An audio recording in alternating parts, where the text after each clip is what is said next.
തെറ്റായാലും ശരിയായാലും ഞാൻ മുഖത്തോക്കി പറയും. അത് വലിയവനോ ചെറിയവനോ നോക്കൂല. അതുകൊണ്ട് എന്നെ ഒരുപാട് പേർക്ക് ഇഷ്ടമല്ല. ബിഗ് ബോസിൽ കയറുന്നതിൻ്റെ തൊട്ട് മുമ്പ് 2-3 പേര് ഇതേപോലെ ഇന്റർവ്യൂ എടുത്തൊരു കുട്ടി ഉണ്ടായിരുന്നു.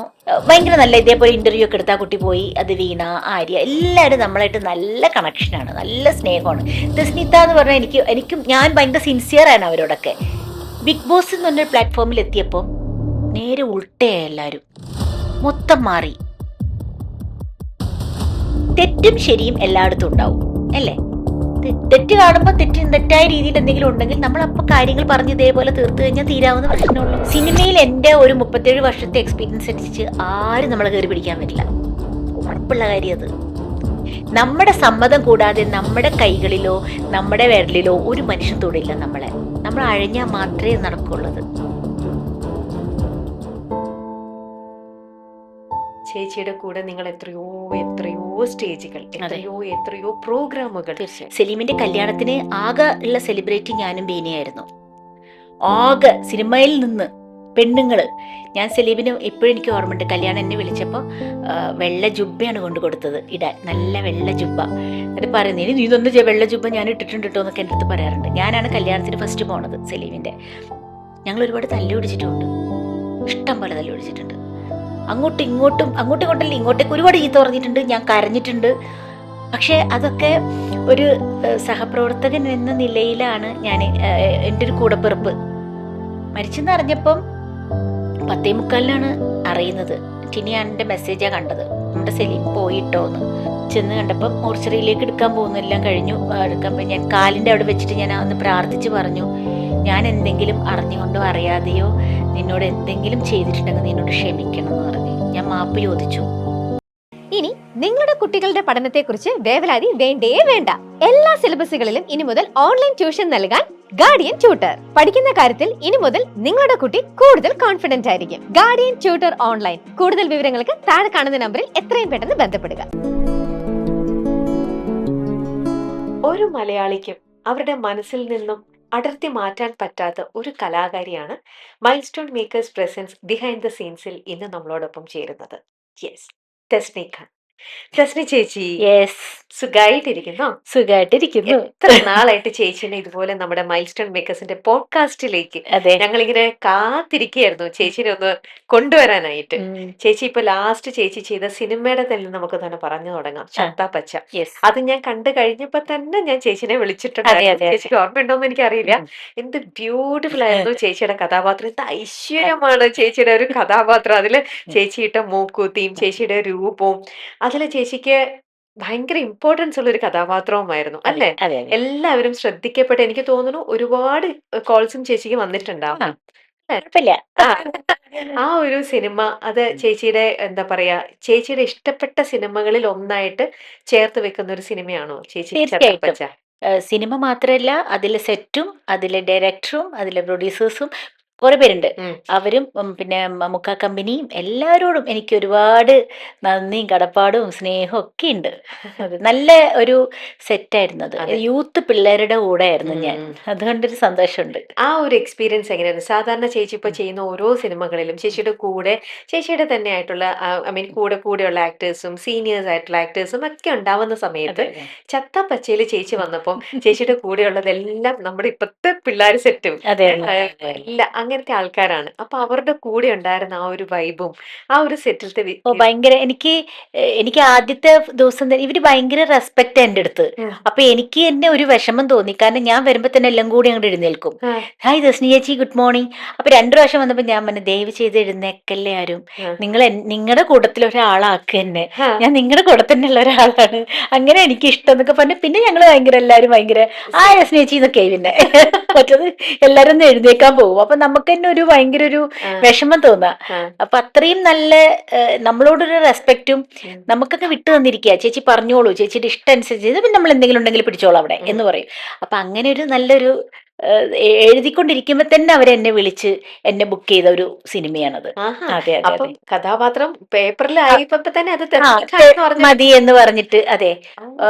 തുടങ്ങുന്നതിന്റെ ഒരു 2-3 മാസം മുമ്പ് തന്നെ അവര് ചേച്ചി ഒന്ന് ഞങ്ങൾക്ക് നേരിട്ട് കാണണം, ചേച്ചി എങ്ങനെയാണ് ഇപ്പൊ എന്ന് പറഞ്ഞപ്പോ എല്ലാവരും ഉണ്ടായിരുന്നു അവിടെ, കുട്ടികൾ ഈ അഭിനയിക്കുന്നവരും ഒക്കെ ഉണ്ടായിരുന്നു. ഉം. അപ്പൊ ഞാൻ അവരൊക്കെ പോയി അവരടുത്ത് ചെന്ന് കഴിഞ്ഞപ്പോൾ അവരെല്ലാവരും എന്നെ കണ്ട് കുറെ നേരം ഞങ്ങൾ സംസാരിച്ചു. അപ്പൊ ചേച്ചി ഇതാണ് കേട്ടോ ഫുൾ കഥ പറഞ്ഞു തന്നു. നമ്മുടെ ട്രാക്ക് മാത്രമല്ല ആ പടം തന്നെ നമ്മൾ അങ്ങോട്ട് ഉൾക്കൊള്ളിച്ചു അവര് ആദ്യം. ഓ. എന്നിട്ട് പക്ഷെ സത്യത്തിൽ അതിന്റെ ആവശ്യം ചിലവർക്കില്ല, ഇപ്പൊ എല്ലാവരും അങ്ങനെയാ. അതെ. ഇപ്പൊ ചെയ്യാൻ പോണ പടത്തിലൊക്കെ ആൾക്കാർ എങ്ങനെ നേരത്തെ സ്ക്രിപ്റ്റ് തരും, ചേച്ചി 2-3 മാസം തുടങ്ങുന്നതിന് മുമ്പ് സ്ക്രിപ്റ്റ് കയ്യിൽ ഏൽപ്പിക്കും. കാരണം നമുക്കത് വേണ്ട ഇമ്പോർട്ടന്റ് കഥാപാത്രമാണ്, അങ്ങനെ ചെയ്യാ. ആ. ചേച്ചി വായിക്കൂ കേട്ടോ, ശരിക്കത് മനസ്സിലാക്ക്. ഉം. കാരണം നമ്മുടെ കൂടെ അഭിനയിക്കുന്നതും അത് ഇല്ലാത്ത സീൻസ് ഒക്കെ നമ്മൾ അറിഞ്ഞിരിക്കണം, എന്നാലേ നമ്മൾ അതിലേക്ക് കയറി ചെല്ലുള്ളൂ. നമ്മൾ ആ ഒരു കഥാപാത്രം പെട്ടെന്നൊരു സുപ്രഭാതത്തിൽ പോയി ഒരു കഥാപാത്രം ആവുന്നതിന് നല്ലത് ഇതാണ് ഏറ്റവും നല്ലത്. അപ്പൊ ഇങ്ങനെ ഒരു ഫുൾ സ്ക്രിപ്റ്റ് ചേച്ചിയുടെ കരിയറിൽ തന്നെ കിട്ടാൻ തുടങ്ങിയത് ഈ അടുത്ത കാലത്ത് പിന്നെ ഈ അടുത്തൊക്കെ തന്നെയാണ്, മറ്റേ ആണോ? അതിന്റെ ആവശ്യം വരുന്നില്ലല്ലോ. ഓ. ആവശ്യം ഇപ്പൊ ഒരു ആരുടെങ്കിലും സിസ്റ്റർ ആയിട്ട് അഭിനയിക്കുന്നു, 2-3 ദിവസം അഭിനയിക്കുന്നു. ഉം. ത്രൂ ഔട്ട് വരുന്ന മിക്ക പടങ്ങളും അങ്ങനെ തന്നെയായിരുന്നു. ഉം. എനിക്ക് അങ്ങനെ തന്നെയാണ്. ഈ അടുത്തെന്ന് വെച്ചാൽ ഒരു 10 വർഷത്തിന് ആ. ഇങ്ങോട്ടേക്കാണ് എല്ലാം കൂടി നല്ല ക്യാരക്ടറുകൾ. ക്യാരക്ടർ ഇപ്പൊ എല്ലാം. അന്ന് പണ്ട് ട്രിവാൻഡ്രം ലോഡ്ജൊക്കെ തുടങ്ങുമ്പോൾ വി.കെ. പ്രകാശും അനൂപ് പറഞ്ഞു തന്നു മൊത്തം ഉം. ഇങ്ങനെയാണ് ഈ സംഭവം. ഉം. ബയ്യ ബയ്യ ചെയ്യുമ്പോൾ ബെന്നി പി നാരാമ്പലം സാർ ഇതേപോലെ പറഞ്ഞു തന്നു. ഉം. കാര്യസ്ഥം ചെയ്തപ്പോഴും എന്റെ വ്യത്യസ്തം ഇങ്ങനെയാണ് കേട്ടോ, ഇങ്ങനെ ഒരു കൺഫ്യൂഷൻ വരുന്ന ഒരു കഥാപാത്രമാണ്, ഉം. സെർവന്റ് ആണെങ്കിലും എന്നൊക്കെ പറഞ്ഞ് അവർ പറഞ്ഞത് ടോട്ടൽ പറഞ്ഞു തരും. ഉം. പറഞ്ഞു തരുമ്പോൾ നമുക്ക് മനസ്സിലാവുക നമ്മൾ ഇതാണ് ഈ സിനിമയിൽ സിനിമയിൽ. എന്ന് ആ. ഉൾക്കൊള്ളും, നമുക്ക് ഉം. ചെയ്യാൻ പറ്റില്ല. നമ്മൾ പറയൂ ഞാൻ എന്താ ചെയ്യേണ്ടതെന്നുള്ള രീതിയിലല്ല ആ, വരുന്നത്. ബാക്കി പോഡ്കാസ്റ്റിലേക്ക് പോകുന്നതിന് മുമ്പേ തന്നെ ആദ്യം നമ്മൾ ഓർക്കേണ്ട വേറൊരു വ്യക്തിയാണ് ആ സലിമേട്ടൻ. യെസ് ചേച്ചിയുടെ കൂടെ നിങ്ങൾ എത്രയോ എത്രയോ സ്റ്റേജുകൾ, അതെ എത്രയോ എത്രയോ പ്രോഗ്രാമുകൾ. തീർച്ചയായിട്ടും ചേച്ചിക്കൊക്കെ ആ ഒരു അദ്ദേഹവുമായിട്ടുള്ള ഓർമ്മകൾ എന്ന് പറഞ്ഞാൽ ഒന്നും രണ്ടും കയ്യിലുണ്ടെന്നൊന്നും ആയിരിക്കില്ല, ഇഷ്ടം പോലെ. അല്ലേ? അപ്പോ ചേച്ചി ഇതുപോലെ ചേച്ചിക്ക് ഇത്രയും പ്രിയപ്പെട്ട ഒരു വ്യക്തി, അത് സലിമേട്ടൻ മാത്രമല്ല, കൽപ്പന ചേച്ചി ആയിക്കോട്ടെ, സുബി ആയിക്കോട്ടെ, ഇങ്ങനെയുള്ള ഒരുപാട് ആർട്ടിസ്റ്റുകൾ നമ്മളെ വിട്ടു നവാസ്, പോയിരിക്കുകയാണ്. നവാസിക്ക, ലളിതാമ്മ, എത്ര എത്ര പേരാണ് ചേച്ചിയുടെ ഹനീഫ്ക. ഹൃദയത്തോട്, അതെ, ചേച്ചി പ്രത്യേകിച്ചും വളരെയധികം അറ്റാച്ച്ഡ് ആയിട്ട് നിന്ന ഉം, എത്രയോ വ്യക്തികൾ ഇന്നിപ്പം മൺമറഞ്ഞു പോയി. പോയിരിക്കുന്നു. അപ്പൊ ചേച്ചി ആ ഒരു വിഷമം നമ്മുടെ കൂടപ്പിറപ്പുകൾ പോകുന്ന പോലത്തെ അതേ വേദനയായിരിക്കും ഉം. ചേച്ചിക്ക് ഉണ്ടായിട്ടുണ്ടാകുക, പിന്നെ അല്ലേ? തീർച്ചയായിട്ടും അപ്പോ സലീമിന്റെ കൂടെ ഞാൻ ഫസ്റ്റ് കോമിക്കോളം എന്ന് പറയുന്ന ഒരു പ്രോഗ്രാം ഉണ്ട് ഏഷ്യാനെറ്റില്. ഏഷ്യാനെറ്റിൽ. ഉം. ഉണ്ണിയാറാണ് അതിന്റെ പ്രൊഡ്യൂസർ. കോമിക്കോളം ചെയ്യുന്ന സമയത്ത് ഭയങ്കര രസമാണ്, ഈ ബാറ്റ്മെന്റും കാര്യങ്ങളൊക്കെ പെൺവേഷമൊക്കെ കെട്ടി സലീം നന്നായി ചെയ്യും. അപ്പം ഞാനും ഉണ്ടായിരുന്നു കോമിക്കോളത്തിൽ. അത് കഴിഞ്ഞിട്ട് പിന്നെ നാദിഷ, ദിലീപേട്ടനും എല്ലാവരും കൂടിയുള്ളൊരു നമ്മുടെ ഒരു വീഡിയോ കാസറ്റ് എടുക്കുന്ന സമയത്ത് അതിലും സലീമും ഞാനായിട്ടൊരു ഷോസ് ചെയ്തിട്ടുണ്ട് ഇഷ്ടം പോലെ. ഉം, സിനിമയിൽ എന്ന് ഞാൻ കാര്യമായിട്ട് ചെയ്തിരിക്കുന്നത് ചെറുതൊക്കെ പണ്ട് ചെയ്തിരുന്നു. സലീമിന്റെ ഫസ്റ്റ് പടത്തിൽ തന്നെ ഞാനുണ്ട്. ഉം. അത് കഴിഞ്ഞിട്ട് സലീമിന്റെ കല്യാണത്തിന് ആകെ ഉള്ള സെലിബ്രിറ്റി ഞാനും ബീനയായിരുന്നു.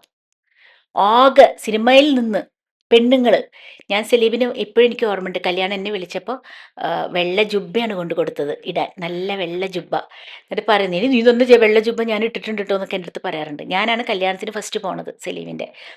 അത് കഴിഞ്ഞ് പിന്നെ സലീമിൻ്റെ വളർച്ച ഭയങ്കരമായിരുന്നു, നന്നായിട്ട് ഒരുപാട് പടങ്ങളും കാര്യങ്ങളൊക്കെ കിട്ടി. പിന്നെ സലീമിൻ്റെ കാമുകിയായിട്ട് ഞാൻ അഭിനയിച്ചിട്ടുണ്ട്, സലീമിൻ്റെ ഭാര്യയായിട്ട് ഞാൻ അഭിനയിച്ചിട്ടുണ്ട്, സലീമിൻ്റെ പെങ്ങളായിട്ട് ഞാൻ അഭിനയിച്ചിട്ടുണ്ട്. ഞങ്ങൾ ഒരുപാട് തല്ലുപിടിച്ചിട്ടുമുണ്ട്, ഇഷ്ടം പോലെ തല്ലുപിടിച്ചിട്ടുണ്ട്. അങ്ങോട്ടും ഇങ്ങോട്ടും, അങ്ങോട്ടും ഇങ്ങോട്ടല്ല ഇങ്ങോട്ടേക്ക് ഒരുപാട് ചീത്ത പറഞ്ഞിട്ടുണ്ട്, ഞാൻ കരഞ്ഞിട്ടുണ്ട്.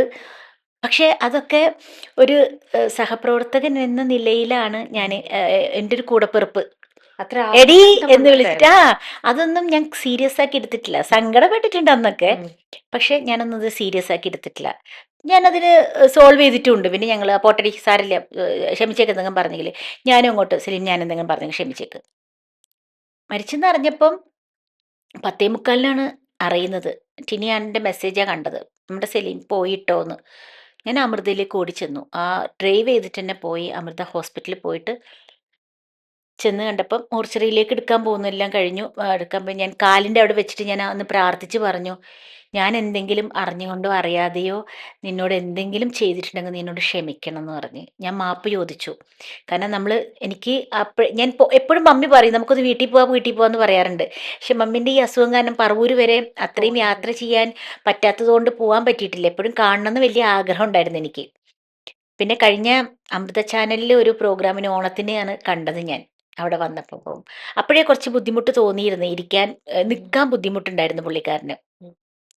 പിന്നെ പുള്ളിക്കാരൻ തന്നെ ഇന്റർവ്യൂവിൽ പറഞ്ഞിട്ടുണ്ട്, ഒരാളും എന്നെ വിളിക്കാറില്ലെന്ന്. എന്ന് വെച്ചിട്ടുണ്ടെങ്കിൽ വിളിക്കാറില്ലായികയല്ല, എന്താണ് വിളിച്ചാൽ ഈ അസുഖവും കാര്യങ്ങളും ടെൻഷനൊക്കെ ആകുമ്പോൾ ചിലവർക്ക് ഫോൺ എടുക്കാൻ തന്നെ ചിലവർക്കൊരു മടി ഉണ്ടാവില്ലേ. അതുകൊണ്ട് ഞാൻ പിന്നെ ഡിസ്റ്റർബ് ചെയ്യണ്ടെന്ന് ഓർത്തിട്ടാണ് ഞാൻ പിന്നെ വിളിക്കാതിരുന്നത് കൂടുതൽ. പക്ഷേ എന്തുണ്ടെങ്കിലും ഞങ്ങളത് സോൾവ് ചെയ്ത് പോയിട്ടുണ്ട്. എന്താ അങ്ങോട്ടും ഇങ്ങോട്ടും പറയുകയാണെങ്കിലും അതത് സോൾവ് ചെയ്ത് പോയിട്ടുണ്ട്. അത് മിമിക്രിയിൽ മിക്ക ആളായിട്ട്, ബട്ട് ഇനിയായിട്ടും ഞാൻ ഒരുപാട് പിന്നെ അത് നമ്മുടെ ആ ഒരു വീട്ടിലെ ഇതാ പറയുന്നത്, നമ്മൾ എത്ര വഴക്ക് എത്ര പ്രശ്നങ്ങൾ ഉണ്ടെങ്കിലും അതൊക്കെ പറഞ്ഞു തീർക്കാവുന്ന കാര്യങ്ങളേ ഉള്ളൂ. അതൊക്കെ പബ്ലിക്കിന്റെ മുമ്പിൽ പറയേണ്ട ആവശ്യമില്ലല്ലോ നമുക്ക്. നമ്മൾ അങ്ങനെയാണ്, എല്ലാത്തിലും ഉണ്ടാവും നമുക്ക് തെറ്റുകളും ശരികളും ഒക്കെ. അതൊക്കെ പറഞ്ഞു തീർത്തു കഴിഞ്ഞാൽ തീരാവുന്ന കാര്യമുള്ളൂ. അഭിപ്രായ വ്യത്യാസങ്ങളും എല്ലാം സ്വാഭാവികമാണ് എല്ലാം അല്ലേ? പിന്നെ തീർച്ചയായിട്ടും. ഓക്കെ. ഇതിനിടയിൽ നമ്മളിപ്പം അതിനിടയിൽ സലീമേട്ടന്റെ വീട്ടിൽ അന്ന് ചന്തു റിയാക്ട് ചെയ്തത്, ആ അതും സോഷ്യൽ മീഡിയയിൽ നമ്മളന്ന് അത് കണ്ടതല്ലേ ഭയങ്കര, എല്ലാവരും. പിന്നെ ഇതൊക്കെ തീർച്ചയായിട്ടും ചേച്ചിക്ക് തോന്നിയില്ലേ? അയ്യോ ഇതൊക്കെ എന്താ തീർച്ചയായിട്ടും തോന്നി. ഇങ്ങനെ കാരണം അതിനൊരു ഒരു തട വേണ്ടിയിരുന്നു വേണ്ട? അവിടെ. അത് ശരിക്കും കൺട്രോൾ ചെയ്യാൻ ആരെങ്കിലും വേണ്ടിയിരുന്നു അത്. ഇപ്പം നമ്മൾ കാണാറുണ്ട് എല്ലാ സ്ഥലത്തും മൊബൈലും കൊണ്ട് വരുന്നത്. ഇത് ആരാണ് ഒറിജിനൽ ആരാണ് ഡൂപ്പ് എന്ന് നമുക്ക് പറയാൻ പറ്റൂല. പക്ഷെ ഇവരെ നമുക്ക് എതിർക്കാനും പറ്റൂല. ഇവരെന്തെങ്കിലും ചോദിച്ചാലോ. കഴിഞ്ഞതിൻ്റെ മുമ്പത്തെ ജനറൽ ബോഡി മീറ്റിങ്ങിന് ഞാൻ ആകെ എനിക്കൊരു സെലേരിയോ വണ്ടിയാണുള്ളത്. ഈ വണ്ടിയും കൊണ്ട് ഞാൻ മീറ്റിങ്ങിലേക്ക് കടക്കുന്ന സമയത്ത് തന്നെ ഒരാൾ ക്യാമറയും കൊണ്ട് കാറിൻ്റെ ചേച്ചി ചേച്ചിയുടെ കാറ് തന്നെയാണോ ഇതെന്ന്. ഞാൻ എന്താ പറയാ അതിന് ഉത്തരം? ഞാൻ എന്താ പറയാ? ഒരു സെലേരിയോ കാറ് മേടിക്കാനുള്ള കപ്പാസിറ്റി എനിക്കില്ലേ? നമ്മളേലും വരുമാനം ഇല്ലാത്തവർ ഹൈ ലെവൽ കാറ് വാങ്ങിക്കുന്നു. കാറ് വാങ്ങിക്കാൻ ഇപ്പം ആർക്കും ഒരു പ്രയാസമില്ലാത്ത കാര്യമല്ലേ, എല്ലാവർക്കും വാങ്ങിക്കുക. ഒരു കാറും ഒരു ടൂ വീലറും ഏതൊരാളുടെ വീട്ടിലും ഉണ്ടാവും, ഒരു സാധാരണ ആളുടെ. ഞാൻ താമസിക്കുന്ന ഒരു സാധാരണ ഒരു ഫാമിലി താമസിക്കുന്ന ഒരു അപ്പാർട്ട്മെൻ്റാണ്. ടീച്ചേഴ്സ്, ബാങ്ക് ജോലിക്കാർ എല്ലാം ഒക്കെ ഹൈയും അല്ല താഴ്ത്തല്ല, എന്നാൽ സാമാന്യം രീതിയിൽ താമസിക്കുന്ന ഒരു ഫാമിലി താമസിക്കുന്നതാണ് എൻ്റെ ഫ്ലാറ്റ്. അവിടെ എല്ലാവർക്കും ഒരു കാറും ഒരു സ്കൂട്ടറും ഉണ്ട്, ആവശ്യമാണ്. ടൂ വീലർ നമുക്ക് എന്തെങ്കിലും പെട്ടെന്ന് പോയി വരാനും, കാർ അത്യാവശ്യം ഫാമിലിക്ക് പോകാനും. അപ്പം ഇപ്പോഴത്തെ കാലത്ത് അതൊന്നും വലിയ കാര്യമില്ല. അപ്പം ഈ ചോദ്യത്തിന് എന്താണ് അത് ഉള്ളത്, ചേച്ചിയുടെ തന്നെയാണോ വണ്ടിയെന്ന്? ശരിക്കും ഇറങ്ങി അവിടെ വന്ന് നല്ല തെറി പറയേണ്ടതാണ്. പക്ഷെ നമ്മൾ ആലോചിക്കുന്നത് എന്താണെന്നറിയോ, നമ്മൾ എന്തിനാണ് ഈ ഇങ്ങനത്തെവരോട് ഉത്തരം പറയേണ്ട ആവശ്യം? ഒന്നുമില്ല. കേൾക്കാത്ത ഞാൻ കേട്ട പാതി വിട്ട് ഞാൻ അങ്ങ് ഓടിച്ചു പോയി. ചേച്ചി അതിനൊന്നും ആൻസർ ഞാൻ അറിയത്തില്ല, ഞാനിങ്ങനെ നോക്കി അവനെ നോക്കിയിട്ട് ഞാൻ അങ്ങ് പോയി. എനിക്കൊന്നും പറയില്ല. കേട്ടവരൊക്കെ പറയുന്നത് തെസ്നിക്ക് എന്തെങ്കിലും പറഞ്ഞുകൂടായിരുന്നോ? ആ മറന്നുപോയില്ല, മോൻ്റെ അച്ഛൻ്റെതായിരുന്നു എനിക്ക് എന്നൊക്കെ പറയണം എന്നൊക്കെ എൻ്റെ മനസ്സിൽ ഞാനിങ്ങനെ തോന്നി. പക്ഷെ വേണ്ട, കാരണം മീറ്റിങ്ങിന് പോകേണ്ടതല്ലേ, കയറാൻ നേരത്താണ് ഈ ചോദിക്കുന്നത്. പിന്നെ അത് ചോദിച്ചില്ല. അപ്പോൾ അങ്ങനെയുള്ള ക്വസ്റ്റ്യൻസ് നമുക്ക് ഇറിറ്റേറ്റഡ് ആവുന്ന കുറേ ക്വസ്റ്റ്യൻസ്, ചേച്ചി ഈ സാരി നല്ലതാണോ, എന്തിനാണിതൊക്കെ? അപ്പം അത് ഒന്ന് അതിനൊരു എന്താ പറയുക, ഒരു ലിമിറ്റേഷൻ കൊടുക്കുന്നത് നല്ല കാര്യമാണ് ശരിക്കും. അസ്ഥാനത്തുള്ള ഓരോരോ ചോദ്യങ്ങൾ, ഓരോരോ അതാണ് നല്ല കമന്റ്സുകൾ ചോദിക്കാനൊക്കെ കുഴപ്പമില്ല. ഈ നമ്മളെ ഇറിറ്റേറ്റ് ചെയ്യുന്നതും അല്ലെങ്കിൽ നമുക്ക് പറയാൻ പറ്റാത്ത തരത്തിലുള്ള ക്വസ്റ്റ്യൻസ് ഓരോരുത്തരും ചോദിക്കുമ്പോഴാണ് ബുദ്ധിമുട്ടാവുന്നത്. ബുദ്ധിമുട്ട് വരുന്നത്. അപ്പൊ ഇത്തരത്തിലുള്ള ചോദ്യം ചേച്ചി ഇപ്പൊ പറഞ്ഞ പോലെ തന്നെ നമ്മൾ ഇറിറ്റേറ്റ് ചെയ്യുന്ന തരത്തിലുള്ള പല ചോദ്യങ്ങളും ചിലരൊക്കെ ചോദിക്കാറുണ്ട്. ഉം. അപ്പൊ ചിലർക്ക് ഈ സോഷ്യൽ മീഡിയനെ തന്നെ ഇന്നിപ്പോ പല ആർട്ടിസ്റ്റുകൾക്കും മിക്കവർക്കും പേടിയാണ്. കാരണം ഇവര് ഇതിപ്പോ ഞാൻ പറഞ്ഞ കാര്യവും പറയാത്ത അതെ കാര്യവും അതെ. അവിടെ പറഞ്ഞതും ഇവിടെ പറഞ്ഞതും എല്ലാം കൂടെ മിക്സ് ചെയ്തും അവിടെയും ഇവിടുത്തേതൊക്കെ കൂടെ എഡിറ്റ് ചെയ്തും ഒക്കെ ആയിട്ട് ഇവരിങ്ങനെ ട്രോൾ ചെയ്യും. അതുകൊണ്ട് തന്നെ സെലിബ്രിറ്റീസും പറഞ്ഞു കേട്ടിട്ടുണ്ട്, വായ തുറക്കാൻ പേടിയാണ്. ഇതെങ്ങനെയായിരിക്കും പുറത്തേക്ക് വരിക? നമ്മൾ പറഞ്ഞതുപോലെ തന്നെ ആവണം എന്നില്ല ചിലപ്പോൾ പുറത്തേക്ക് വരുമ്പോൾ. അതെ, എന്നൊക്കെ പറഞ്ഞ് അതിലും ഭേദം മൗനം വിദ്വാന ഭൂഷണം എന്നുള്ള അതാണ് രീതിയിൽ ഏറ്റവും നല്ലത്. ചേച്ചിയും അങ്ങനെ പേടിച്ച് കമന്റ് ചെയ്യാതിരുന്നിട്ടുണ്ടോ? പേടിച്ച് എന്തിനാണ് ഇതിനൊക്കെ ഉത്തരം കൊടുക്കുന്നത്? നമുക്ക് ജെന്യൂനായ ആൾക്കാർക്ക് ഉത്തരം കൊടുത്താൽ പോരെ? ജെന്യൂൻ അല്ലാന്നറിയാം നമുക്ക്. അത് അവർ ഒരു കറക്റ്റാണ്, അവരുടെ ചാനൽ നമ്മൾ അറിയപ്പെടുന്ന ചാനലാണ്, അവർക്ക് നമ്മൾ എന്തെങ്കിലും പറഞ്ഞാൽ അത് ഓക്കെയാണ് എന്നുള്ളവർക്ക് ഉത്തരം കൊടുത്താൽ പോരെ? എല്ലാവർക്കും കയറി ഉത്തരം കൊടുക്കേണ്ട ആവശ്യമില്ലല്ലോ. അതൊക്കെ പഠിക്കേണ്ടത് നമ്മുടെ ലെജൻസായ മമ്മൂക്ക, ലാലേട്ടൻ, പിന്നെ ദിലീപേട്ടൻ, ഇവരൊക്കെ കാണാം. അനാവശ്യമായിട്ട് ഒരു തരത്തിലും ഒരു മേഖലയിലേക്കും പോവാതെ സൈലന്റ്, എന്തൊക്കെ പ്രശ്നങ്ങൾ നടന്നാലും അവർ സൈലന്റ് ആവുന്ന. ഞാനപ്പോൾ ആലോചിച്ച് നോക്കി, കുറേ മരുന്നൊക്കെ അതാ നല്ലത്. നല്ല മരുന്നായി സൈലൻസ് എന്ന് പറയുന്നത്. മിണ്ടാണ്ടിരിക്കുക, മിക്ക കാര്യങ്ങളിലും മിണ്ടാണ്ട് നമ്മുടെ കാര്യം നോക്കാം. കാരണം മിണ്ടിക്കഴിഞ്ഞാൽ ആരുടെയൊക്കെ പക്ഷത്ത് കൂടി കഴിഞ്ഞ് കഴിഞ്ഞിട്ടുണ്ടെങ്കിൽ ലാസ്റ്റ് അവരെല്ലാം ഒന്നാവും, നമ്മൾ പുറത്താവും. അതറിയാവുന്നതുകൊണ്ട് മാക്സിമം മിണ്ടാതെ കാര്യങ്ങൾ അത് അതിൻ്റെ ഉള്ളിൽ തന്നെ സോൾവ് ചെയ്ത് കൊണ്ടുപോകുന്നതാണ് ഏറ്റവും നല്ലത്. അപ്പൊ എപ്പോഴെങ്കിലും ചേച്ചിക്ക് അങ്ങനെ ചേച്ചിയായി പറഞ്ഞു പോയി റിയാക്ട് ചെയ്ത് ചേച്ചി അവിടെ ഇപ്പൊ പറഞ്ഞ പോലെ ഉം. കുറ്റക്കാരിയാവുകയായിക്കോട്ടെ, അല്ലെ നമ്മളെ പിന്തള്ളി അങ്ങനത്തെ ഒരു അനുഭവങ്ങളൊക്കെ ചേച്ചിക്ക് ഉണ്ടായിട്ടുണ്ടോ? ഇല്ല, ഞാൻ അങ്ങനെ ഒരു കാര്യത്തിലും അങ്ങനെ ആരുടെയും ഇടപെടാറില്ല. ഞാൻ അങ്ങനെ ഞാൻ സാധാരണ ഒരു മെമ്പറാണ് അമ്മയില്, ആ. ഒരു മെമ്പറാണ്. അതുകൊണ്ട് ഞാൻ ആരേലെയും ആരുടെ സൈഡും ഞാൻ പിടിക്കാറില്ല, ആരുടെ സൈഡും പിടിക്കാറില്ല. ഇപ്പൊ ചേച്ചി അമ്മയല്ലേ പറഞ്ഞപ്പോ ചേച്ചി ഇപ്പൊ മെമ്പറാണ്. ഉം. നമ്മളിപ്പോ പലതും കാണുമ്പോൾ നമ്മൾ ഇവിടെ ഇരിക്കുന്ന കാണികൾക്ക് തോന്നും നമ്മളൊക്കെ ഒരുപാട് ഇഷ്ടപ്പെട്ട് വെച്ചിരുന്ന ഒരു ടീമിൽ ഉം. ഇങ്ങനെയൊക്കെ ഓരോരോ അഭിപ്രായ വ്യത്യാസങ്ങൾ, ഓരോ പ്രശ്നങ്ങൾ ഒന്നിനൊന്ന് പിന്നാലെ ഇങ്ങനെ കേൾക്കുന്നു ഒക്കെ. അപ്പം ഒരു മെമ്പർ എന്നുള്ള രീതിയിലാണെങ്കിലും ചേച്ചിയുടെ ഒരു കാഴ്ചപ്പാട് എന്താ? ഇങ്ങനത്തെ ഇതൊക്കെ പുറത്തേക്ക് പറയണമായിരുന്നോ? അഭിപ്രായ വ്യത്യാസങ്ങൾ ആ, ഏതൊരു അസോസിയേഷനിലും ഉണ്ടാവും ഉണ്ടാവും, ഉണ്ടാവും അല്ലെ? സ്വാഭാവികമാണ്. ഉണ്ടാവും ഉണ്ടാവും. പക്ഷെ അത് പുറത്തേക്ക് ജനങ്ങളിലേക്കൊക്കെ ഇത് അറിയിക്കേണ്ട കാര്യമുണ്ടോ? നിങ്ങളുടെ ഉള്ളിൽ പറഞ്ഞ് നിർത്തിയാൽ യെസ്, പോരായിരുന്നില്ലേ? തീർച്ചയായിട്ടും തീർച്ചയായിട്ടും. അതായത് ഞങ്ങൾക്കൊരു സംഘടനയിൽ ഒരു മാറ്റം വരണമെന്ന് ആഗ്രഹിച്ച ആൾക്കാരാണ് ഞങ്ങൾ ഉം. ഒരുപാട്. അപ്പം അതിൻ്റെ മാറ്റമാണ്, ഒരു ലേഡി ആണ് പ്രസിഡന്റ്. ഓക്കെ, എല്ലാവർക്കും അതൊരു ഭൂരിപക്ഷം ആൾക്കാർക്കും ഓക്കെ. ഉം. നമുക്ക് നോക്കാം എങ്ങനെയാണെന്ന്. എപ്പോഴും വലിയ ആൾക്കാരൊക്കെ അല്ലേ നിൽക്കാറ്. അപ്പോൾ അതെ. ഒരു പെണ്ണുങ്ങളുടെ ഭരണം എന്ന് പറയുമ്പോൾ എങ്ങനെ ഇരിക്കും ഒന്ന് കാണാലോ. ആണ്. ഞാനൊക്കെ ശരിക്കും സപ്പോർട്ടായിരുന്നു. ആ. വരട്ടെ, എന്താ നമുക്ക് നോക്കാലോ. ഉം. പക്ഷേ ഈ പെണ്ണുങ്ങളുടെ ഭരണം എന്ന് പറഞ്ഞാൽ ഈ പെണ്ണുങ്ങളിൽ തന്നെ എന്തെങ്കിലും പ്രശ്നങ്ങളോ കാര്യങ്ങളോ ഉണ്ടെങ്കിൽ അവർ തന്നെ പറഞ്ഞു തീർക്കുകയും അല്ലെങ്കിൽ അതിൻ്റെ ഉത്തരവാദിത്തപ്പെട്ടവരോട് സംസാരിച്ചിട്ട് ഇതിനൊരു പോംവഴി കാണുകയും ചെയ്യുകയാണെങ്കിൽ ഇങ്ങനെയൊന്നും പ്രശ്നങ്ങൾ ഉണ്ടാവില്ല. മറ്റുള്ളവരെ നമ്മൾ ഒരുപാട് വിഷമിപ്പിച്ചിട്ട് എന്താ കാര്യം? അതായത് ഞാനൊരു കാര്യം ചോദിക്കട്ടെ, നമ്മൾ ജനിക്കുന്നത് മറ്റൊരാളിൽ നിന്നല്ലേ നമ്മൾ ജനിക്കുന്നത്, അല്ലേ? ഉം. നമ്മളെ ജനിപ്പിക്കുന്ന മറ്റൊരാളാണ്, ഉം. നമ്മളെ ബഹുമാനിക്കുന്ന മറ്റൊരാളാണ്. ഉം. നമ്മുടെ സമ്പാദ്യമൊക്കെ ഇല്ലേ, അതൊക്കെ നമുക്ക് പൈസ ചെലവിന് തരുന്നത് മറ്റൊരാളാണ്. നമ്മൾ ജോലി ചെയ്തിട്ടില്ലേ, മറ്റൊരാളല്ലേ നമുക്ക് സമ്പാദ്യം തരുന്നത്. ഉം. നമ്മൾ ജനിക്കുമ്പോൾ നമ്മൾ കുളിപ്പിക്കുന്ന മറ്റൊരാൾ, നമ്മൾ മരിച്ചു കഴിഞ്ഞാൽ മറ്റൊരാളാണ് നമ്മുടെ കർമ്മങ്ങൾ ചെയ്യുന്ന മറ്റൊരാൾ. നമ്മൾ എന്തോരം സമ്പാദിച്ചെന്ന് വിചാരിച്ചോ, അതൊക്കെ നമ്മൾ മരിച്ചു കഴിഞ്ഞാൽ മറ്റൊരാളല്ലേ കൊണ്ടുവന്നത്. പിന്നെ എന്തിനാ നമ്മൾ മറ്റൊരാൾക്ക് വേണ്ടിയിട്ട് ഇത്രമാത്രം കിടന്ന് ഈഗോയും പ്രശ്നങ്ങളും തല്ലുപിടുത്തത്തിൻ്റെ ആവശ്യം? ഒക്കെ പറഞ്ഞു തീർക്കാവുന്ന കാര്യമാണ്. എല്ലാ കാര്യങ്ങളും ഞാൻ നോക്കിയിടത്തോളം പറഞ്ഞു തീർക്കാവുന്ന കാര്യമാണ്. അത് ഇനിയിപ്പോൾ പറഞ്ഞത് അവർ കേട്ടില്ല. ഞാൻ ഇത്രയും കാര്യങ്ങളൊക്കെ പറഞ്ഞു എന്നിട്ട് എന്നെ മൈൻഡ് ചെയ്തില്ല, കേട്ടില്ല. അതുകൊണ്ടാണ് ഞാൻ ഈ മൈക്കയുടെ മുമ്പിൽ വന്ന് ഈ ചാനലിൻ്റെ മുമ്പിൽ ഇങ്ങനെ പറയുന്നത് പറഞ്ഞാലും നമുക്ക് വേണ്ടപ്പെട്ട എത്ര ലെജൻസ് നമ്മുടെ നമ്മുടെ ഇൻഡസ്ട്രിയിലുണ്ട്.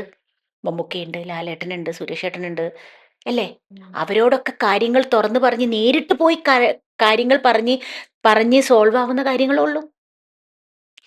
അതൊന്നുമില്ലാതെ ആരും മിണ്ടരുതെന്ന് പറഞ്ഞിട്ട് പോലും മിണ്ടുന്ന ആൾക്കാരാ ഇത് ചാനലിൽ ഇപ്പം ശ്വേത പറഞ്ഞു, അമ്മയെക്കുറിച്ച് ആരും ചാനലിൽ കയറിയിട്ടോ ഒന്നും ഒരു കാര്യം ജനറൽ ബോഡി വരെ പറയരുതെന്ന്. ഉം. അങ്ങനെ പറയാൻ പാടില്ല നമ്മൾ.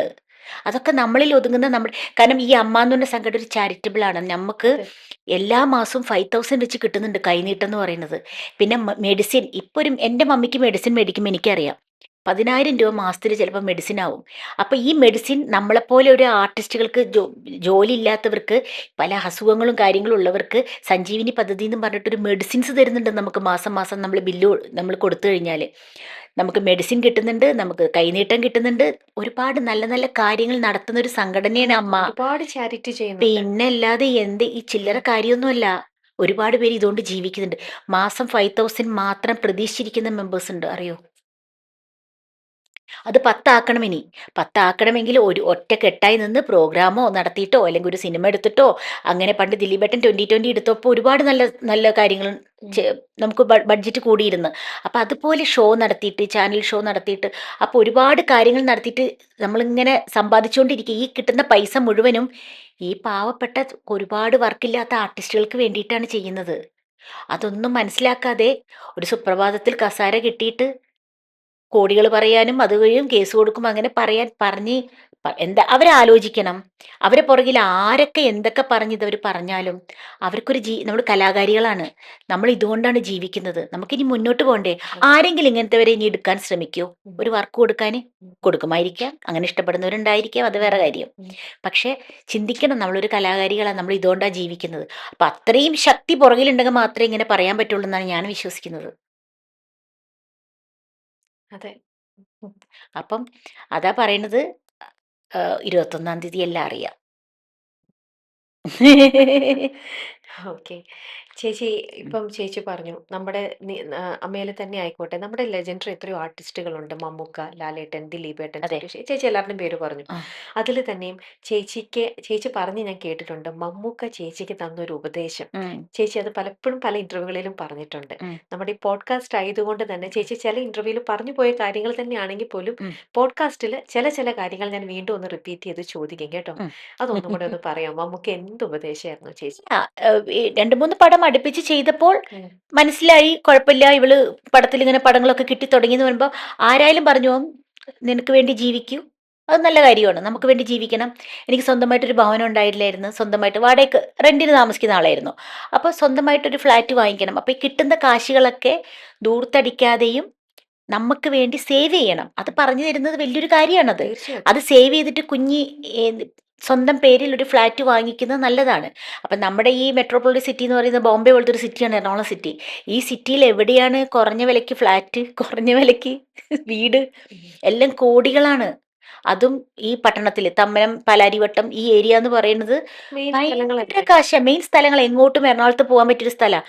ഈ സ്ഥലത്ത് എവിടുന്നാ നമുക്ക് തുച്ഛമായ ഇതിൽ കിട്ടുക? ഉം. അപ്പം അങ്ങനെ അന്വേഷിച്ച് അപ്പം ആ പറഞ്ഞത് നല്ല കാര്യമായപ്പോൾ നമ്മൾ എന്ത് ചെയ്തു, ശരിയാണ്. അതുവരെ ഒരു മൈൻഡിൽ ഇല്ലായിരുന്നു ഇങ്ങനെ ഒരു വീട് കിട്ടുമ്പോൾ ഇത് ഇത്രയും 1 ലക്ഷം കൊണ്ട് വീടെടുക്കാൻ പറ്റുമോ, 2 ലക്ഷം കൊണ്ട് വീടെടുക്കാൻ പറ്റുമോ, ഇപ്പോൾ ഒരു 5 ലക്ഷം 10 ലക്ഷം കയ്യിലുണ്ടായി വീടെടുക്കാൻ പറ്റുമോ? ഉം.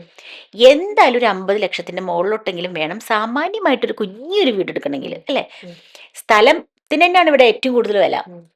അപ്പം ഇങ്ങനെ ഇപ്പം ഒരു ലോ കോസ്റ്റ്, അതായത് അധികം പേയ്മെൻ്റ് ഒന്നും ഇല്ലാതെ ഒരു കുഞ്ഞൊരു അപ്പാർട്ട്മെൻറ്റ്, ലിഫ്റ്റും ഇല്ല, 2 ഫ്ലോറാണ്, ഒരു ഗ്രൗണ്ട് ഫസ്റ്റ് സെക്കൻഡ്.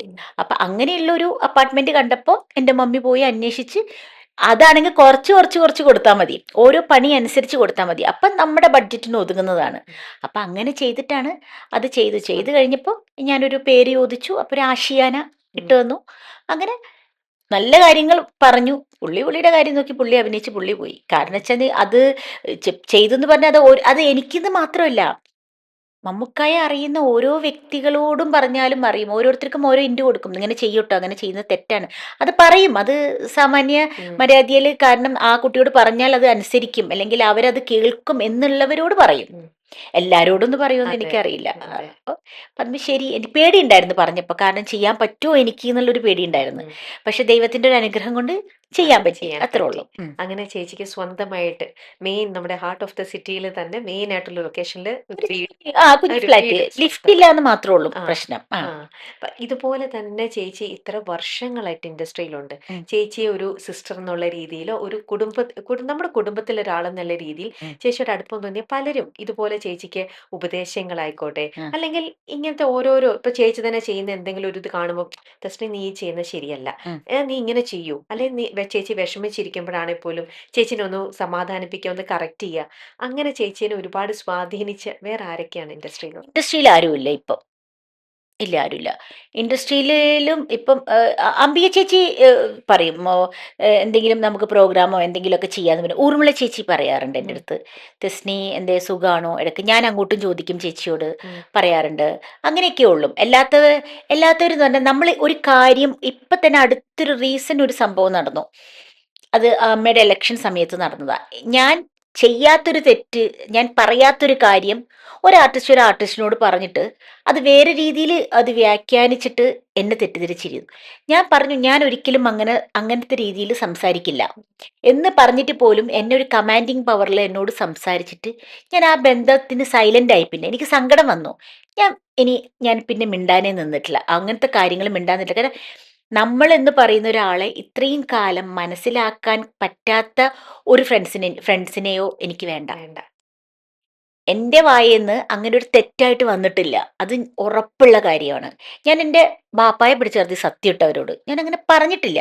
പക്ഷേ എന്നെ മനസ്സിലാക്കണം. അപ്പം ഞാനാണ് ആ സ്ഥാനത്ത് അങ്ങ് ചോദിക്കുകയാണെങ്കിൽ, ആ കുട്ടി എന്നോട് പറയുകയാണെങ്കിൽ പോട്ടെ വിട്ടുകളാ, ഉം. സാരമില്ല, ഇനി നീ പറഞ്ഞില്ല, വിട്ടുകളത്. ഇനി അങ്ങനത്തെ കാര്യങ്ങൾ നമ്മൾ ഇനി റിപ്പീറ്റ് ചെയ്യാനോ സംസാരിക്കാനോ നിൽക്കണ്ടെന്ന് പറഞ്ഞ് അത് സോൾവ് ചെയ്ത് പോകേണ്ട കാര്യങ്ങളാണ്. ഉം. ആ കാര്യങ്ങളിൽ ദേഷ്യം പിടിച്ച് എന്നോട് വഴക്കിട്ട് അങ്ങനെ പറഞ്ഞു, ഒരു ഒറ്റപ്പെടുത്തി കമാൻഡിങ് ആയിട്ട്, അത് എൻ്റെ ബെസ്റ്റ് ഫ്രണ്ട്സൊക്കെ തന്നെയാണ് ഈ ചെയ്യുന്നത്. പക്ഷേ ഞാനത് സൈലൻ്റ് ആയി ഞാൻ അവിടെ. കാരണം എന്നെങ്കിലും മനസ്സിലാക്കുമല്ലോ നമ്മളെ, എന്നെങ്കിലും മാക്സിമം നമ്മൾ ഉപകാരങ്ങൾ ചെയ്യാനേ ഓരോരുത്തർക്കും നോക്കുകയുള്ളൂ. ആരും നമ്മൾ എന്താ പറയുക, നമ്മളെ കയ്യിലില്ലെങ്കിലും നമ്മൾ ഉണ്ടാക്കി കൊടുക്കും. ഇപ്പം തന്നെ ഒരു എക്സാമ്പിൾ ആണെങ്കിൽ ഞങ്ങളുടെ ഫ്ലോറിൽ ഒരു അമ്മയും 2 മക്കളുമാണ് അവിടെ തുടയ്ക്കാൻ വരും, അടിക്കാൻ വരും എല്ലാ ദിവസവും ഫ്ലോർ കംപ്ലീറ്റ്. ഉം.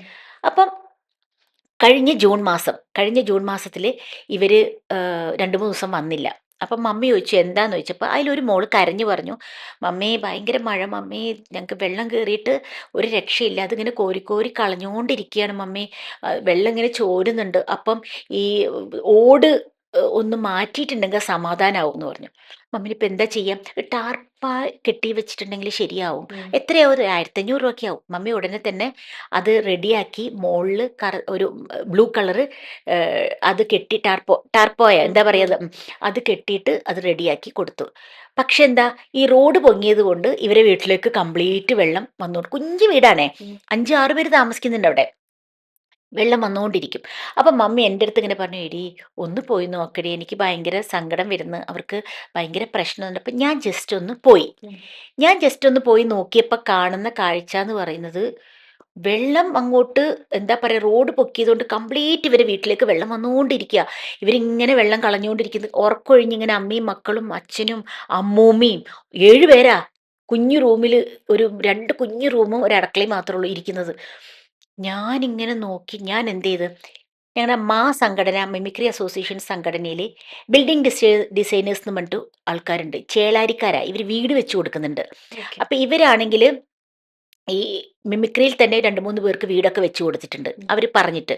അപ്പം ഞാനോടത്ത്, ഞാൻ അസോസിയേഷൻ മുഖാന്തരമാണോ ഈ വീടൊക്കെ വെച്ച് കൊടുക്കുക, ഉം. അല്ലെങ്കിൽ നമ്മൾ പറഞ്ഞാൽ കേൾക്കോ? അപ്പം ഇവരെ 2-3 ഫംഗ്ഷന് ഞാൻ പോയിട്ടുണ്ട്.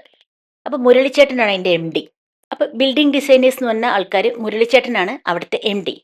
ഞാൻ മുരളിച്ചേട്ടനെ വിളിച്ചിട്ടുണ്ട്, മുരളിച്ചേട്ടാ ഇങ്ങനെ ഒരു വീട് ഞങ്ങളുടെ തൊട്ടടുത്തുണ്ട്, അപ്പോൾ ഇങ്ങനെ ഈ മഴ വന്നിട്ട് ഭയങ്കര പ്രശ്നമാണ് ആ വീടൊക്കെ, അപ്പം മുരളിച്ചേട്ടനൊന്ന് ഒന്ന് റെഡിയാക്കി തരാൻ പറ്റുമോ ആ വീടിൻ്റെ കാര്യങ്ങളൊക്കെ എന്ന് പറഞ്ഞപ്പോൾ മുരളിച്ചേട്ടൻ പറഞ്ഞു എൻ്റെ അടുത്ത്, തസ്നി ഞാനൊരു എൻജിനീയർ അയക്കാം അങ്ങോട്ടേക്ക്, ആ പുള്ളി വന്ന് നോക്കട്ടെ കണ്ടീഷൻ എങ്ങനെയാണെന്ന്. അങ്ങനെ ആയി എന്ന് പറഞ്ഞൊരു കുട്ടി വന്നു അവിടെ, അവരുടെ സ്റ്റാഫ് വന്ന് നോക്കിയപ്പം മുകളിൽ ഓട് മാറ്റിയിട്ടൊന്നും കാര്യമില്ല, മതിൽ പിടിച്ചു നോക്കിയപ്പം മതിൽ ഇങ്ങനെ അനങ്ങുക.